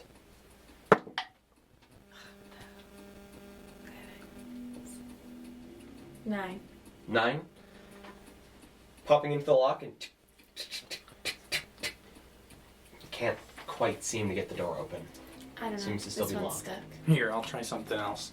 I'm gonna pull out one of those little bumpy nails and the hammer. All right. Picked this up at Fontaine's, and I'm gonna just into the lock part and just knock Alright. it into the. So holding this nail up to the lock, taking the mallet, and smacking the nail into the lock, you hear a crunching sound as it sounds like the nail itself sort of grinds through the various locking mechanisms inside the lock. And trying the door, it's still jammed. I'll wrench the nail out then. Pulling the nail out, it looks like now the grooves that were along the side of it have been completely busted. Try the door again. Trying the door, give me a athletics check. My strong suit, as we all found out earlier. 11. 11. Slamming against the door, it doesn't budge, but you feel a bit of give. It doesn't feel like the door is locked anymore, but something is pressed up against the door on the other side. I kind of sit up from the desk and say, "What's going on over there?" Something pressed up against the door. Something went on in here. Is it cracked open a little bit? No, it then, once you banged into it, then back to closed. Okay, we can do this. Ready? Can't. Ready? 3, 2. Be careful. We push in. I'm gonna be in front so that I can see into the room. All right, give me a athletics check with advantage there, Jade. 12. 12, slamming into the door again. It budges a bit again. Then Do I see into the room while it happens? you get a brief peer into the room. Looking into it, it looks to be a bathroom, and then it closes. During you can that- see a sink, and then... During that brief time, I would like to misty step into the room. All right. Oh, you crazy motherfucker! What's in there? So you misty step into the room. The door closes again behind Isla, and you have dark vision, correct? Yes. In the room, you find yourself with two people pressing themselves against the door. One turns around, seeing this sort of like wisp whip into the door. What? What's he doing? And pulls out a small hatchet. There's guys in I here! need everyone to roll for initiative. Damn! Good thing you're fast. Holy shit! What? That's why I was like, you crazy motherfucker. I thought it was like a thing against the Pressure door. against. Oh my. I did not. I Oh, honestly yeah. didn't even Especially consider that. If it... Fuck, Oh, sorry. since it slammed back. Yeah. Just any old thing in front of the door wouldn't have slammed back. I didn't even think of that. Damn. Jade was just like, Jade thought it was like a thing leaned up against it that was just doing this. Put like a weight, a really heavy weight, Like a Yeah, dresser true. or like I thought I didn't once I found out it was a Actually, that bathroom makes sense, I yeah. thought no. I didn't even Oh, think about it. I was didn't like, either. I'm gonna get in the room. I'm just Yeah. amazed that fucking just happened. Wow. Okay, I'm gonna pull the big guns. Yep. Alright, just gotta pull up these guys' stat blocks. I mean, yeah, you have a lot of guns. Get out the big ones. The Blundergoon. Don't mind if I goon. I love We're in that. complete I darkness love from that. our shadow. It just looks like a pistol too. Polarize them. Looks like a Wow. flintlock pistol. Damn. Alright. And then It's a shotgun that looks like a flip. You said it was dark in the room, right? It is dark, there's no light in the room. There we go. They were, however, able to see you. Yeah. So, whoever these two people are, they have dark vision. oh, So the first one is... yeah, hate to see it happen. Is Whew. Oh my god. What? Like, they were just in here. For sure, like, ran into the bathroom to hide. What could they been doing? What the fuck? We didn't hear him. Well, my thought would be they ran into the bathroom to hide, Alright. but... So everyone 20 and above. What do you do? Nope. Oh, yes, 23. 23. Whoa. Damn. Damn, son. All Okay, right. I'm gonna this page open anymore. Not speaking of enemy animals tonight. They won't use it though. Anyone between 15 and 20? Oh, 18. 18? Just gonna change things up slightly here. 23? Without a natural 20? Mm-hmm. God damn. How dexterous are you? I'm pretty dexterous.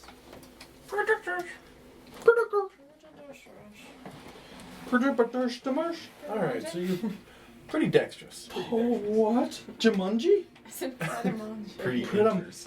Manjo. Anyone else between 15 and 20? Really, boys. That's good, we're spread out. Yeah. Abba would go last. Because was so powerful. Anyone between 10 and 15? I got 11. Well, that's good. 5 and 10. Yeah, 9. 9? Yeah. I got 9. Pretty. Did you roll for Bad. Ludi as well? Sure, man. Ludi, Ludi go has time! a +5 to You his got a dex. 15. So he's got a 20. So he's up on the same Oh, he's in this shit. initiative as these guys. That's rude. Yeah. So it's basically just your turn. It's basically just my turn. So then it goes to 0 to 5. No. No Well one else done. going to 0 to 5? Okay. I can have a second turn, actually. Oh, thank you. Right after my turn. Actually, yo, what if you like rolled initiative? Like, 5 times. Tiny space. Or something. And then it just seeded you, like all of the like ranked order. It would take the DM about half an hour to make that all set up. Okay.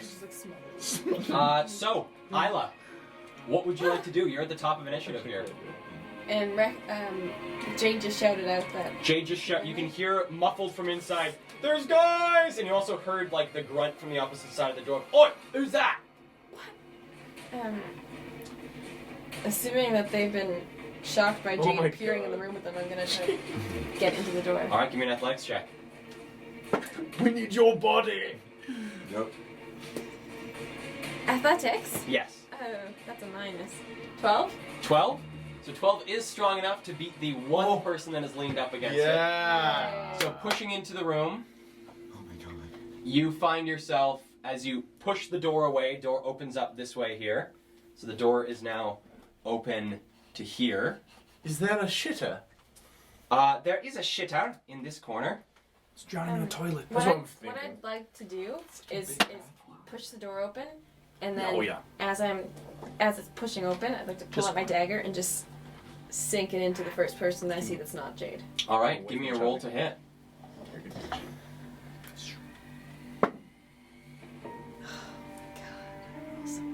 9. 9, swinging towards this individual. They jump back.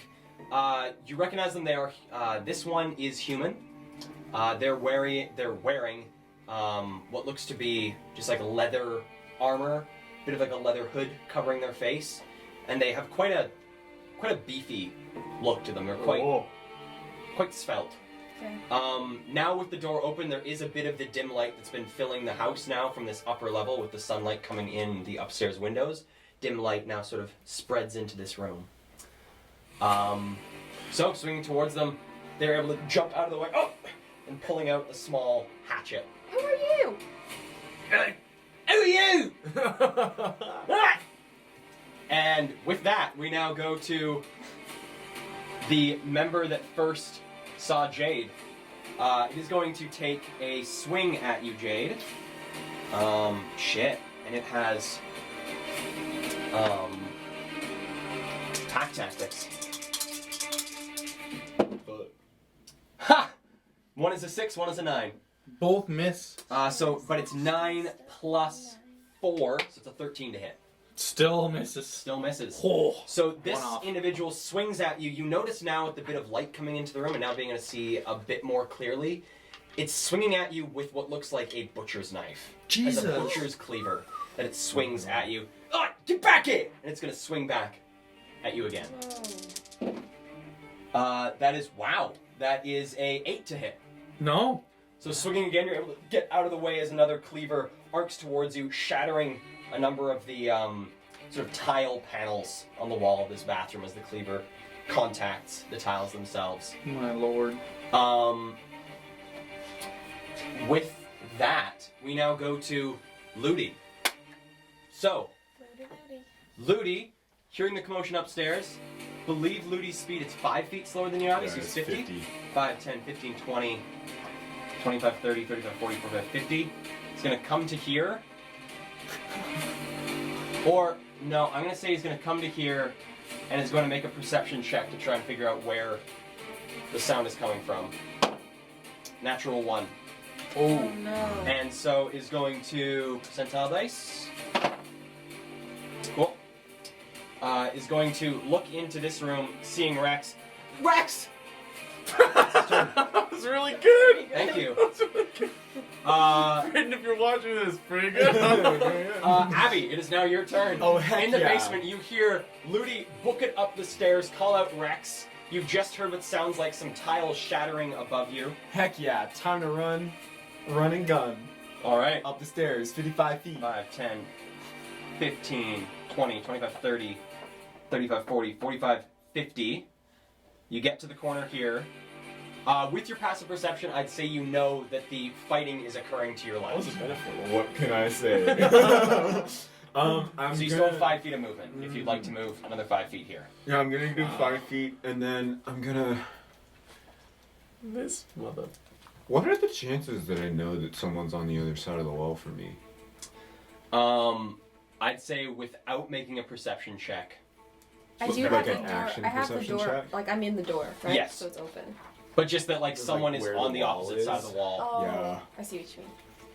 Like an action perception check, not I'd say an just- action perception Okay. check to listen to the wall. Okay. May I? You could also potentially do one as at disadvantage for a bonus action if you wanted I to. kind of like that. Cool. Yeah. Yeah. If I could do bonus that. action, disadvantage perception check. Okay. That's a 18. As you run up, sort of listening to the wall, you hear another, what sounds like a swing from something on the opposite side of the wall to you. Yeah. And I'm gonna bring my axe through the wall. Alright, so Holy swing, and this is shit. with the, is this the Oh, boarding axe, or is Yeah, this this is the boarding axe. Alright, Definitely. give me a roll to hit the wall. Okay. Whoa. Should Your character sheet's under there. yeah. Oh no! I am a fool. That's an 11 to hit. 11 to hit. Sorry, 21. What? Oh yes! No, you Casual. can corroborate. No, He rolled a It was a 15. four. Oh my god. So swinging that Smoke a hits little the crack wall. on the break. Give me a roll for damage against the wall. Okay, Rageless, that's 12 damage. Alright, so swinging into the wall, you were able to bring the axe down, carving a massive hole through this not super sturdy wooden wall. And you can now, I'd say the person inside has half cover, but you can now see the individual inside who now sort of like quickly looks over the shoulder of, Oi! What? I'm gonna lean What did in you and I'm gonna say, "Here's Abby!" I'm gonna fucking bring the axe in the wall. Alright, give me a roll to hit. That's an 18 to hit. 18 hits, give me damage. Oh my god. That's 15 damage. Whoa! You might have just killed him, dude. That's All max right. damage. So you did max damage? Yo. Shit. Fuck, you just soaked his axe. So If only Jack Nicholson could have all done right, it. bringing the axe Been through the good. hole, you follow the same trajectory of the swing, coming straight through the gap that you've made in the wall, and burying the axe deep into this individual's upper left portion of their rib cage. And as you pull the axe back out, there is a large splatter of blood, which you feel the warm blood, Isla, against your right-hand side as there's this spray of blood from this individual beside you, and a sort of gurgling. They're still standing. Okay, that's my turn. All right. With that, we get the second member. Second member in this room is going to take a couple swings at Isla. That is a 22 to hit Isla. Yeah, on the that'll first hit. swing. Butcher's Implement. Because that is how I have named this thing. That is, 5, that's 2. Just avoid it. That's fine. That is 7 points of slashing damage you take as this It's not axe 1d12. arcs into your side, and it's going to take another swing at you. Are you going to use... Nope. Oh. that is a natural 20. I'm glad I did. Could you saved on camp? Yeah. So this attack is starting at maximum 2d4, so that's 8, 9, 10, 11, 11 plus 2, so that's 13 points of damage. I will use Uncanny Dodge. Alright, you reduce it to 6. How do you do that?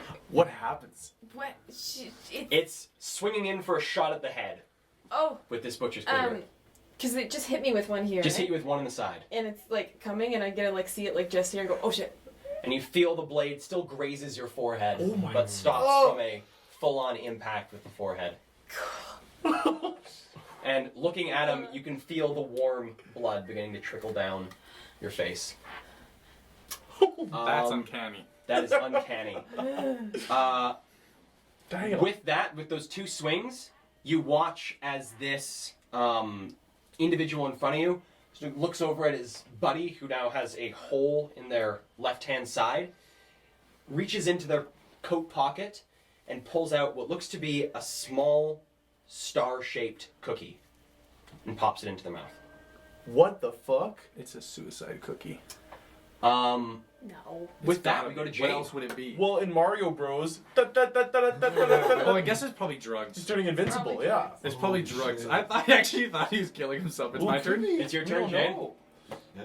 It could be How anything. fucked up is his buddy that swung at me? I think it's Buddy that swung at you is kicking pretty intensely That would be from their left-hand side. Okay, I'm gonna cast Shadow Blade and let the blade come out of my hand.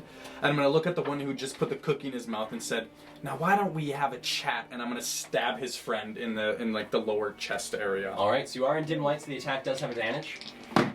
Oh, cool. That is a 21 to hit. 21 hits. You roll for damage. It's 2d8. That is 14 damage. All right. Nice. Bringing this shadowy blade into the chest of his friend, the blade sinks in, and Abby, you see on your side of the wall this black little tip puncture through the back portion of this individual's coat, and it slinks back as you pull the blade back, and there is a large gout of blood from the chest of this member, and they, arcing over, they look at you. They take more than that. Whoa. They are hanging on. Okay. That's my turn. All right. With that, we now go to Rex. Hearing this commotion, I go, Lodi! Come with me. There is trouble afoot. And Okay. I'm going to move past Ludi. All right. And I want to move past Abby. 5, 10, 15, 20. And can I see both of those Malfaws? inside? You can see both of them. Both of them do have half cover due to the Isla in your way. No weapons drawn. I see the blood pouring down her face. And you got hit too, didn't you? No, I didn't get hit yet. I'm standing there with my Shadow Blade staring at this dude, kind of grinning. I cast my eyes back into my skull as I clutched my scales, and I let out a sickening, ghastly roar as I say, "Boss, Rumar!" as I cast Cause Fear on both of them. And I need All a right. wisdom save from them both. Wisdom save from both of them. Hell I love all this cool new level That stuff. is a 10 from the first one. And that is a 19 from the second one. Okay, so one of them succeeds, whoever All that right. one was. So that is the one who is almost dead succeeds. The other one fails. So now they are frightened of you. They're frightened of me, so they can't All right. move closer to me They also have disadvantage on attacks while I'm while in you're in their their sight. Cool. So as I stand there, do I know that it worked on one? And not You the- do. You do know that it worked on one and not the other. So You can look- feel the fear not quite stick on the one to your right, but you can even see in the eyes of the one dead ahead of you that they're just now, there's like this black, almost like soot over their vision. Okay, and then with that, when I noticed that it landed true with one, I just shout in common, "Tell your friend to quit, or you both will die." Okay. With that, is that your turn there, Rex? That's gonna be my turn, yeah. Okay. I'm not missing anyone in 1, 2, 3, 4. No, that's everybody. Yeah, everyone. You guys hear from Hold on. The room I was gonna go in. the room you were gonna go in there, Isla. No. Yes! Here, 5, 10, 15, 20, 25, 30. This guy sees Ludi and is going to pull out a... Well, this is a gun that I no longer have in use. That's So this a is slot. it's going to be a different gun now. Pulls out a musket and is going to take a shot at Ludi. Hey, Look. you leave that little human boy alone. He's got deflect missiles. He does have deflect missiles. So taking this shot at Ludi, it is a 12 to hit, which I do not believe hits Ludi. So there is a shot, you guys hear it in the hallway. Ludi is able to get out of the way of the shot.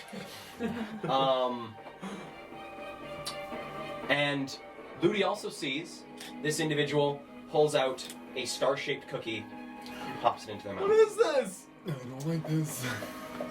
You hear Definitely not suicide. another... Oh no. No Someone's way. on this side of the door. 5, 10, 15, 20, 25, 30, No, he can't go past them. That's as far as he gets. Okay. It's a really cramped space. This guy's gonna take another shot at Ludi. This one Ludi has half cover against this attack. It's the same number, it's a 12. So another shot rings out in the hallway. You can like see Ludi out of your peripherals there, Rex, like dodging out of the way of two very fast firing projectiles. You hear the shattering of glass from the end of the hallway here, where it sounds like bullets have gone through a window. That's fucking nuts. With that, you hear below you, Abby. You're the only person with your high passive perception. You hear what sounds like very heavy footsteps. Oh my god. There's a whole freaking town in here. It's a 14? Just so you know, it went up. Oh, it did? Oh, cool. That is good to know. Mine's still 10. Yours still 10? I want this guy and I want this guy. Mine's still 8. Holy shit. Alright, couple of aberrants. You're not good at picking things up. Oh, okay. Is it this way, that way? Yeah. 30.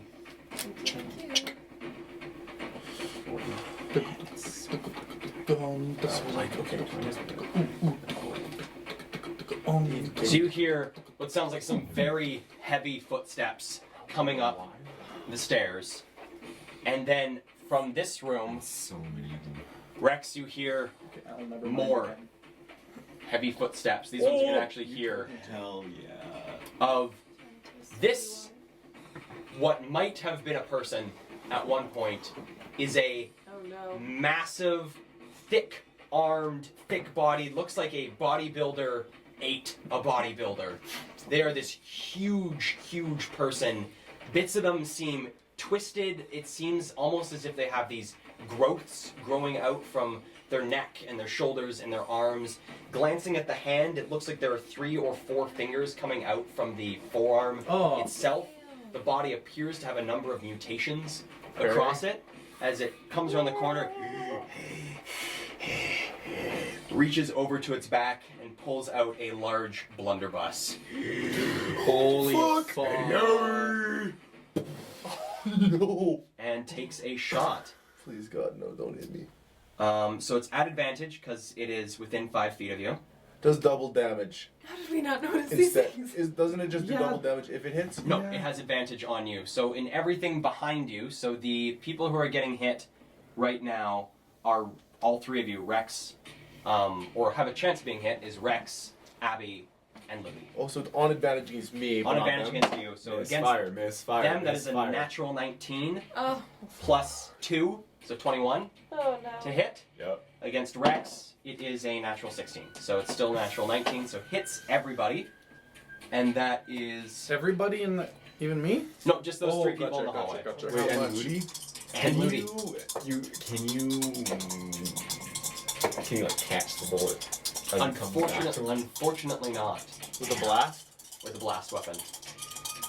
Shit. It's a large spray of bullets. Those 2d10 are freaking me out, Kale. Should I track hit points for Ludi? Do we know it? Oh, you want me to do it? Sure. You're his boyfriend. I believe, what is his hit point max? He would have just leveled up. But Yeah. We have leveled up, but it probably would be What's your hit point max, Isla? 39. Alright, let's see his 40. Okay, 40? Okay. So, all 3 of you in the hallway take 10 points of bludgeoning damage. Ow. Okay, I'm gonna make my concentration for cause fear. Alright. So I gotta beat 10. Come on! 9 plus 2 is 11! Yeah! Nice. Yes! And then this large creature begins to reach into its pocket and pull out a buckshot and begin reloading the heavy blunderbuss. And as it starts to move, you can see that there's almost these stitches across its body. It looks like different chunks of skin have been grafted to its right arm. What? With that's both of them. Isla, what would you like to do? Do I even see this thing? You don't see this thing. You hear a cacophonous boom from behind you. Like 3 different gunshots, hey? 3 different gunshots. This. Who the fuck are these people? It's 2 of the guys in the bathroom are still alive, right? Yes. So the this one one, both of these guys you get sneak attack against because Jade is within 5 feet Great. of them. I'm gonna go to the one that is not frightened. All right, so that is And you kept concentration there, Rex? Yeah, I did. Awesome. So that guy is. So this guy is not frightened. Okay, and then This I'm one gonna is go for a bleeding good old heavy, right? slash poke. Alrighty, give me a roll to hit. Bleeding is not right. Not with advantage, just a single roll. For each dagger. Oh, you're I rolling rolled two both of them. daggers, yeah. Perfect. That's a 15. I would say, however, just a bit of DM metagaming. You just roll one dagger at a time. He's very hurt. He's almost dead. You don't want to waste both your attacks on him. Okay. Do I have to reroll? I just Take the lead. for now take the one that's the It's a The 10 dark. and a 12. They're both 10 to the 12, and so that comes to in total same. A 15 or a 17. both of those will hit. Okay, so I'll take one of those on him. And I get sneak attack. And you get sneak attack. Ugh. So I believe that's 2d6 right now. It's 3. It just It's went 3. up. It just went up. It's 3d6 sneak attack. So Don't you- 1d4 plus 3d6. Don't you roll advantage on sneak attacks anyways? No, you don't. You get a sneak attack if you have advantage, but you also get a sneak attack if a enemy of the enemy is within 5 feet of them. Okay, High. that's 11 points of piercing damage. All right, this Stabbed. this individual to your right hand side that has just been stabbed in the chest by Jade, cut in the back by Abby, is looking at Jade. It's gonna take a lot more than a dagger goes through one temple and pops out the other, and it's gonna take a lot more. And as the dagger comes out, flops onto its side, No. dead. Cool, and so as I pull that dagger out, I like to spin around and shove my other dagger into the other guy. All right, give me a roll to hit. That's 14. 14 hits. Give me a roll for damage. This guy's dead. And that's 7 points of piercing damage. All right. So that brings him down to... Cool. So, slashing across the chest of this individual, you watch them sort of reel back, still their eyes wide in fear from whatever presence is behind you. And anything else you'd like to do with your turn? No, I think that's it. All right. Or actually, I will,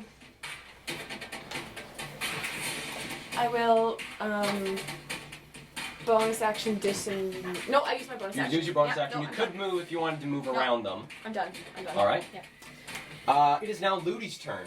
Ludi is going to charge the first one here, and is going to roll 2 rolls. Actually, one of you. Who wants to roll to hit for Ludi? Okay. I believe it's a +8 to hit for Ludi. Wish me luck. Wait, really? Yeah, because he has. I think he has a 20 dex, so it's +5, +3 with his proficiency. Oh my lord. So I believe it's +8. Here we go. 16 on the die. All right, so it's a 24. Yeah. So first swing hits. Okay, let's do the D4. It's a 1 plus is 5. One thing I just want to double No, check. it's 4. It is damage. I think it bro. might be D6 now. D6. Oh! Monk. Monk. Monk. Monk. He's got +4 dex. He's got +4. Yeah. Okay, so it's only a plus. Yeah, It is a D6 now. For those of you who are just joining us, bear with us. We just leveled up before tonight, and our dear monk is not here, so we're trying to. Let's Trying our darndest to figure it work things out. out. Yes, it's a +4. So you roll 1d6 +4 for the damage. 6! Whoa! So 10 points of Nice. damage in total. Yeah. Slap them. 10. Alrighty. And I think Ludi would run down the hall, put 2 hands on either side of the wall, and then kick his legs forward at Yeah, the he would. chest. Alrighty. And is he trying? Oh no, this wasn't a flurry of blows. Do you think Ludi would flurry of blows? He has an extra attack. He does have an extra attack. He's a level 5 monk. Brayden, wish you were here, man. Give me a roll to hit You could there. call him. Skype him in. Give me a roll to hit for Ludi's second attack. Okay, it's an 8 plus 7? 8, 15. 16. Oh, 6. I don't think it's 5. Really? Pretty sure I think it's 4. it might be a 4. He's Oh, 4, okay. yeah. Yeah. Never mind. So does a 15 hit? 15 does hit. Give me Okay. a roll for damage. Okay. 6. That's a 3, so it's actually 7. 7 damage. 7 points of damage to the same dude. Yeah. And let's Alright. flurry of blows. Flurry of blows, so another 2 swings. And can we make one of them have the effect? Yes, you can. Okay, let's make. The effect, yeah. That's a natural 20. shit! Alright. So you're starting the damage at 6 plus 1d6 plus 4. 1 plus 4, so it's 6 plus 1. 6 plus 5, so 11 11 damage. points of damage. And then let's make it happen. Let's make it the fly back into the next guy. Fly back into the next guy. if All he's- right, guy behind him is going to make a dexterity saving throw. So his He succeeds. okay. So his buddy, I believe it's you get pushed back 10 feet with the monk one. Oh, he fails. The dude fails. This dude fails. This dude succeeded on his dex save to not get Or not bumped into. But this guy gets knocked back 10 feet. Okay, and then move up because we have one more attack. Flurry of blows. All right, and swing at this guy in the front. That's a 9 plus 7, so 15? No, 16. 16 hits. Yep. Give me a roll for damage. Again. Woo. 2 plus 4, 6. All right. And Holy we can monk. do the effect on Yeah. You can do the effect on him as well. Crazy. Let's drop him prone. No, let's. What else can we do? Prone, no reactions. Prone, no reactions or pushed away, but he already makes it so that they can't take attack of opportunity already because he's got mobile. Let's get him. Let's get Ludi out of there. He hits and he runs to cover. All right. Into Do the we wanna office. knock him prone 5, at the 10, same 15. time? Oh yeah. Because we can. Attempt to knock him prone? Yeah. That is a natural 18. That definitely succeeds against his DC. Okay, cool. There we go. That's it. All right. With that, we jump down to Abby. Good work, Braden. You just got filled with some shrapnel from this blast of a blunderbuss. Abby's gonna look down. He's gonna look up at his huge new friend, and he's just over the moon. He's so happy. Bonus action rage. Yeah. And he's Alright. gonna charge through Rex Yeah. and Kill me. attempt to sort of like tackle, like grapple, sort of just by like tackling, Mm-hmm. and rush into the big monster. All right, give me an athletics check. Oh yeah. 24. All right, so pushing through Rex, using one of your attacks to grapple this creature and push it back, you are able to Okay. get enough space in So, there. since I'm grappling him, I can move half of the remainder of my movement anywhere I like. All right, where do you want to drag him? I want to drag him into the room Good. beside us, where Yeah. where I have that open door. All right, I'm just going to double check to see if this guy is going to try and succeed against being moved. He's not going to attempt to. I think he can succeed. He attempts to save against my grapple, but he can't. But then if I grapple him, I can move him. Oh, okay. Yeah. This is against your grapple. What is his? There it is. No, it's a 7. Okay, so I'd like to drag him into that room by the side. All right, so you get 5, 10. Yeah. Nice. And now I'm gonna pull out my bleeding axe, and I'm gonna use my second attack to. Holy. All right, give me a roll to hit. Reckless. Weckliff. Reckless attack. This is probably the worst idea. Okay, maybe not. That's a big. It's not a +1 weapon, is it? No, it is not. Okay. 25 to hit. Yeah. 25 hits. Give me damage. This will probably be one-handed since I'm gonna have one hand still Sounds good. wrapped around his collar. Is he wearing any clothes? He is wearing clothes, tattered, but wearing clothes. We're like a vest. Wearing like a vest in a way. Did I get a look at him? Yeah, +5. No, you haven't. You haven't gotten to see him yet. That is 9 damage. 9 points of damage against this boy. And does the bleed start now, or is It it does. on So his now, turn? now it needs to make a Constitution saving throw against the DC 12 bleed, Yeah. which that is a 15. So it does succeed against the bleed. So it does More not blood. start bleeding. And that is its. That is your turn. Yeah. Alrighty. From there we go to remaining dude in here. He is going to. Where are these boys? Alright. He is going to turn around and take a swing at Jade. Why? We'll be at disadvantage. At disadvantage because he is a very swift boy. That is a 9 to hit. Nuh-uh. Very good. Can't And hit me. You seeing that that swing doesn't over work, me. he's going to take a swing at disadvantage against Isla. That is a natural 1. Isla, give me an acrobatics check. Okay. That is 26. Oh. Whoa! Oh my god. Alright, so you beat him by a factor of 20. So as he swings at you with this blade, these seem to be not very calculated swings, more like swings in panic. As the blade comes by, you're able to smack with the butt of your dagger the hand holding the blade. His blade goes flying out of his hand and lands just beside the toilet here. Does it land in the toilet? It does not. You wish. Lands beside the toilet. Flush. But he now doesn't have his cleaver. That's his turn. Jade, what would you like to do? Seeing this guy who just tried to swing at me and recognizing there's more, I'm just gonna prepare myself for battle and try to slash at like the back of his leg. All right, give me a Like roll to behind hit. his knee. Behind You know what I'm his saying? knee. We're still in the darkness? Still in dim light, yep. Ooh, natural 20. All right, so Whoa, it deals whoa. the maximum of 2d8, so 16, 16, plus the 2d8. Mm-hmm. Boom! Big money! Oh, that's another 11, so 26 damage. All right, cutting into the back of this guy's knee. Another 11? The blade pierces through from the back side of his knee out the front side, and he crumples onto the floor, down. Woo! All right, let's get him. Shit. Okay. Are you moving? Any movement there, Jane? I'm gonna run out in front, like through Isla's legs. Okay. And through 10. those Look at legs. that well. That's 2. I'll move 1 more and then peek around that corner. 15. Peek around here. See them. Okay, you can see them. And I'll peek the other way. No one's here. And then I'm gonna back up against the wall and just I'm actually gonna like lie down. All right. enough so movement drop, to do that or drop prone. Yeah, I'm gonna drop prone. All right. So drop prone. I'm kind of Alright. crunched against the wall like this. I'm just gonna lay like that. Yeah. Keep yourself hidden. All right. And not Rex, shot. what would you like to do? Very good question. Having just... Well, fuck. Been shot. I'm going to,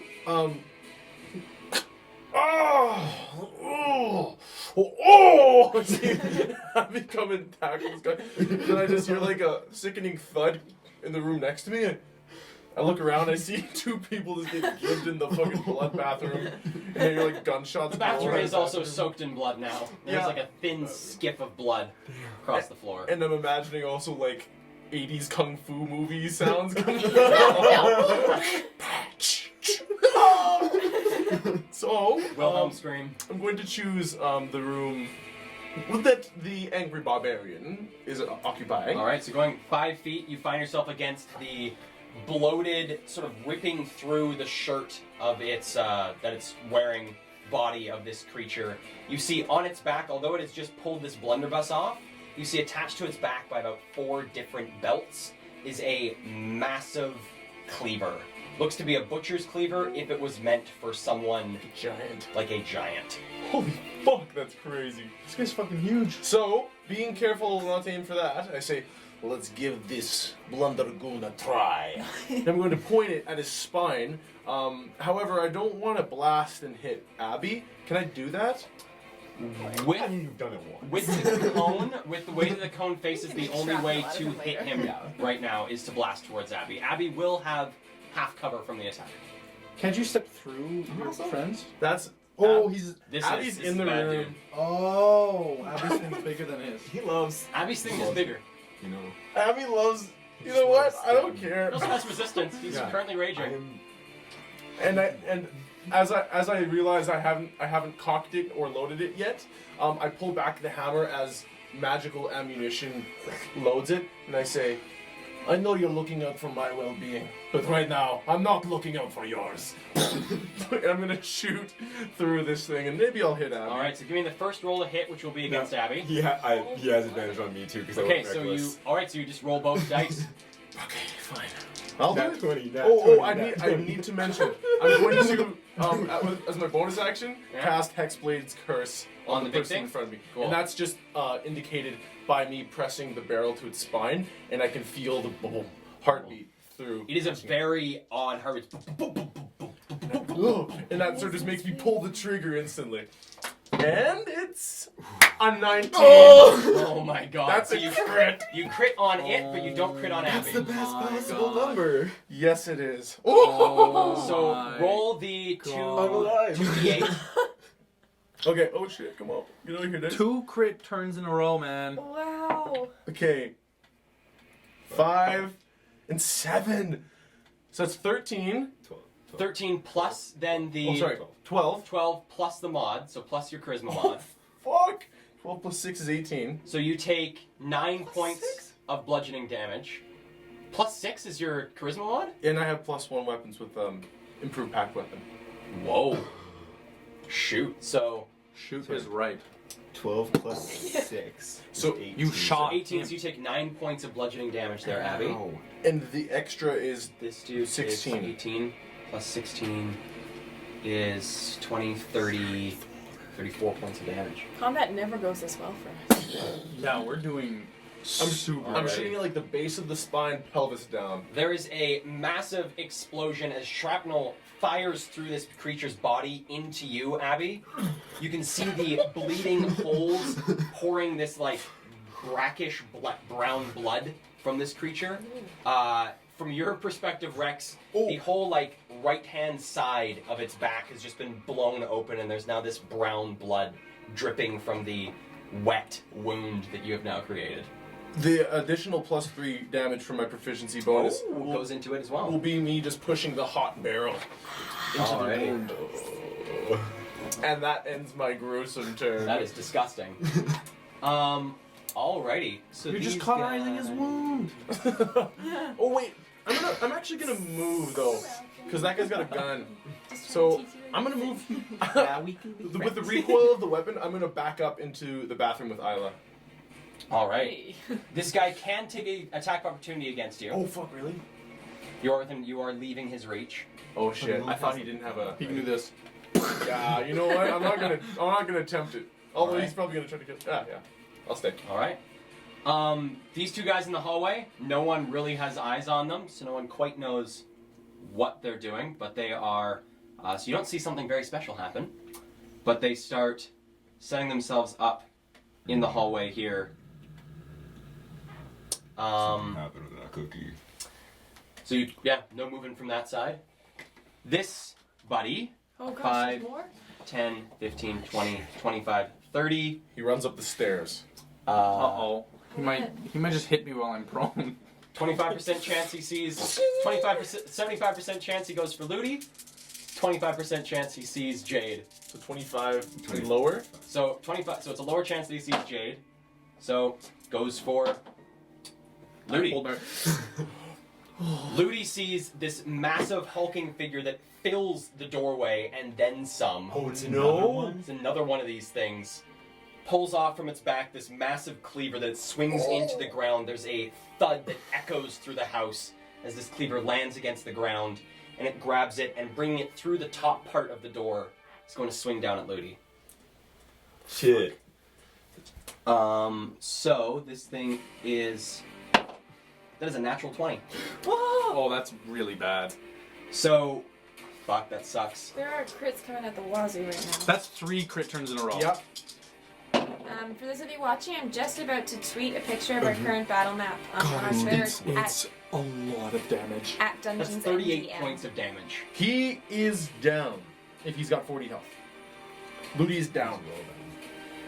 Started off as the minimum at 24 damage. Ludi's down, but not dead. Alright, so swinging through the top of this door, swinging down into Ludi, Ludi gets this massive gash across the chest, blood pouring out as the momentum of this axe brings him to the ground.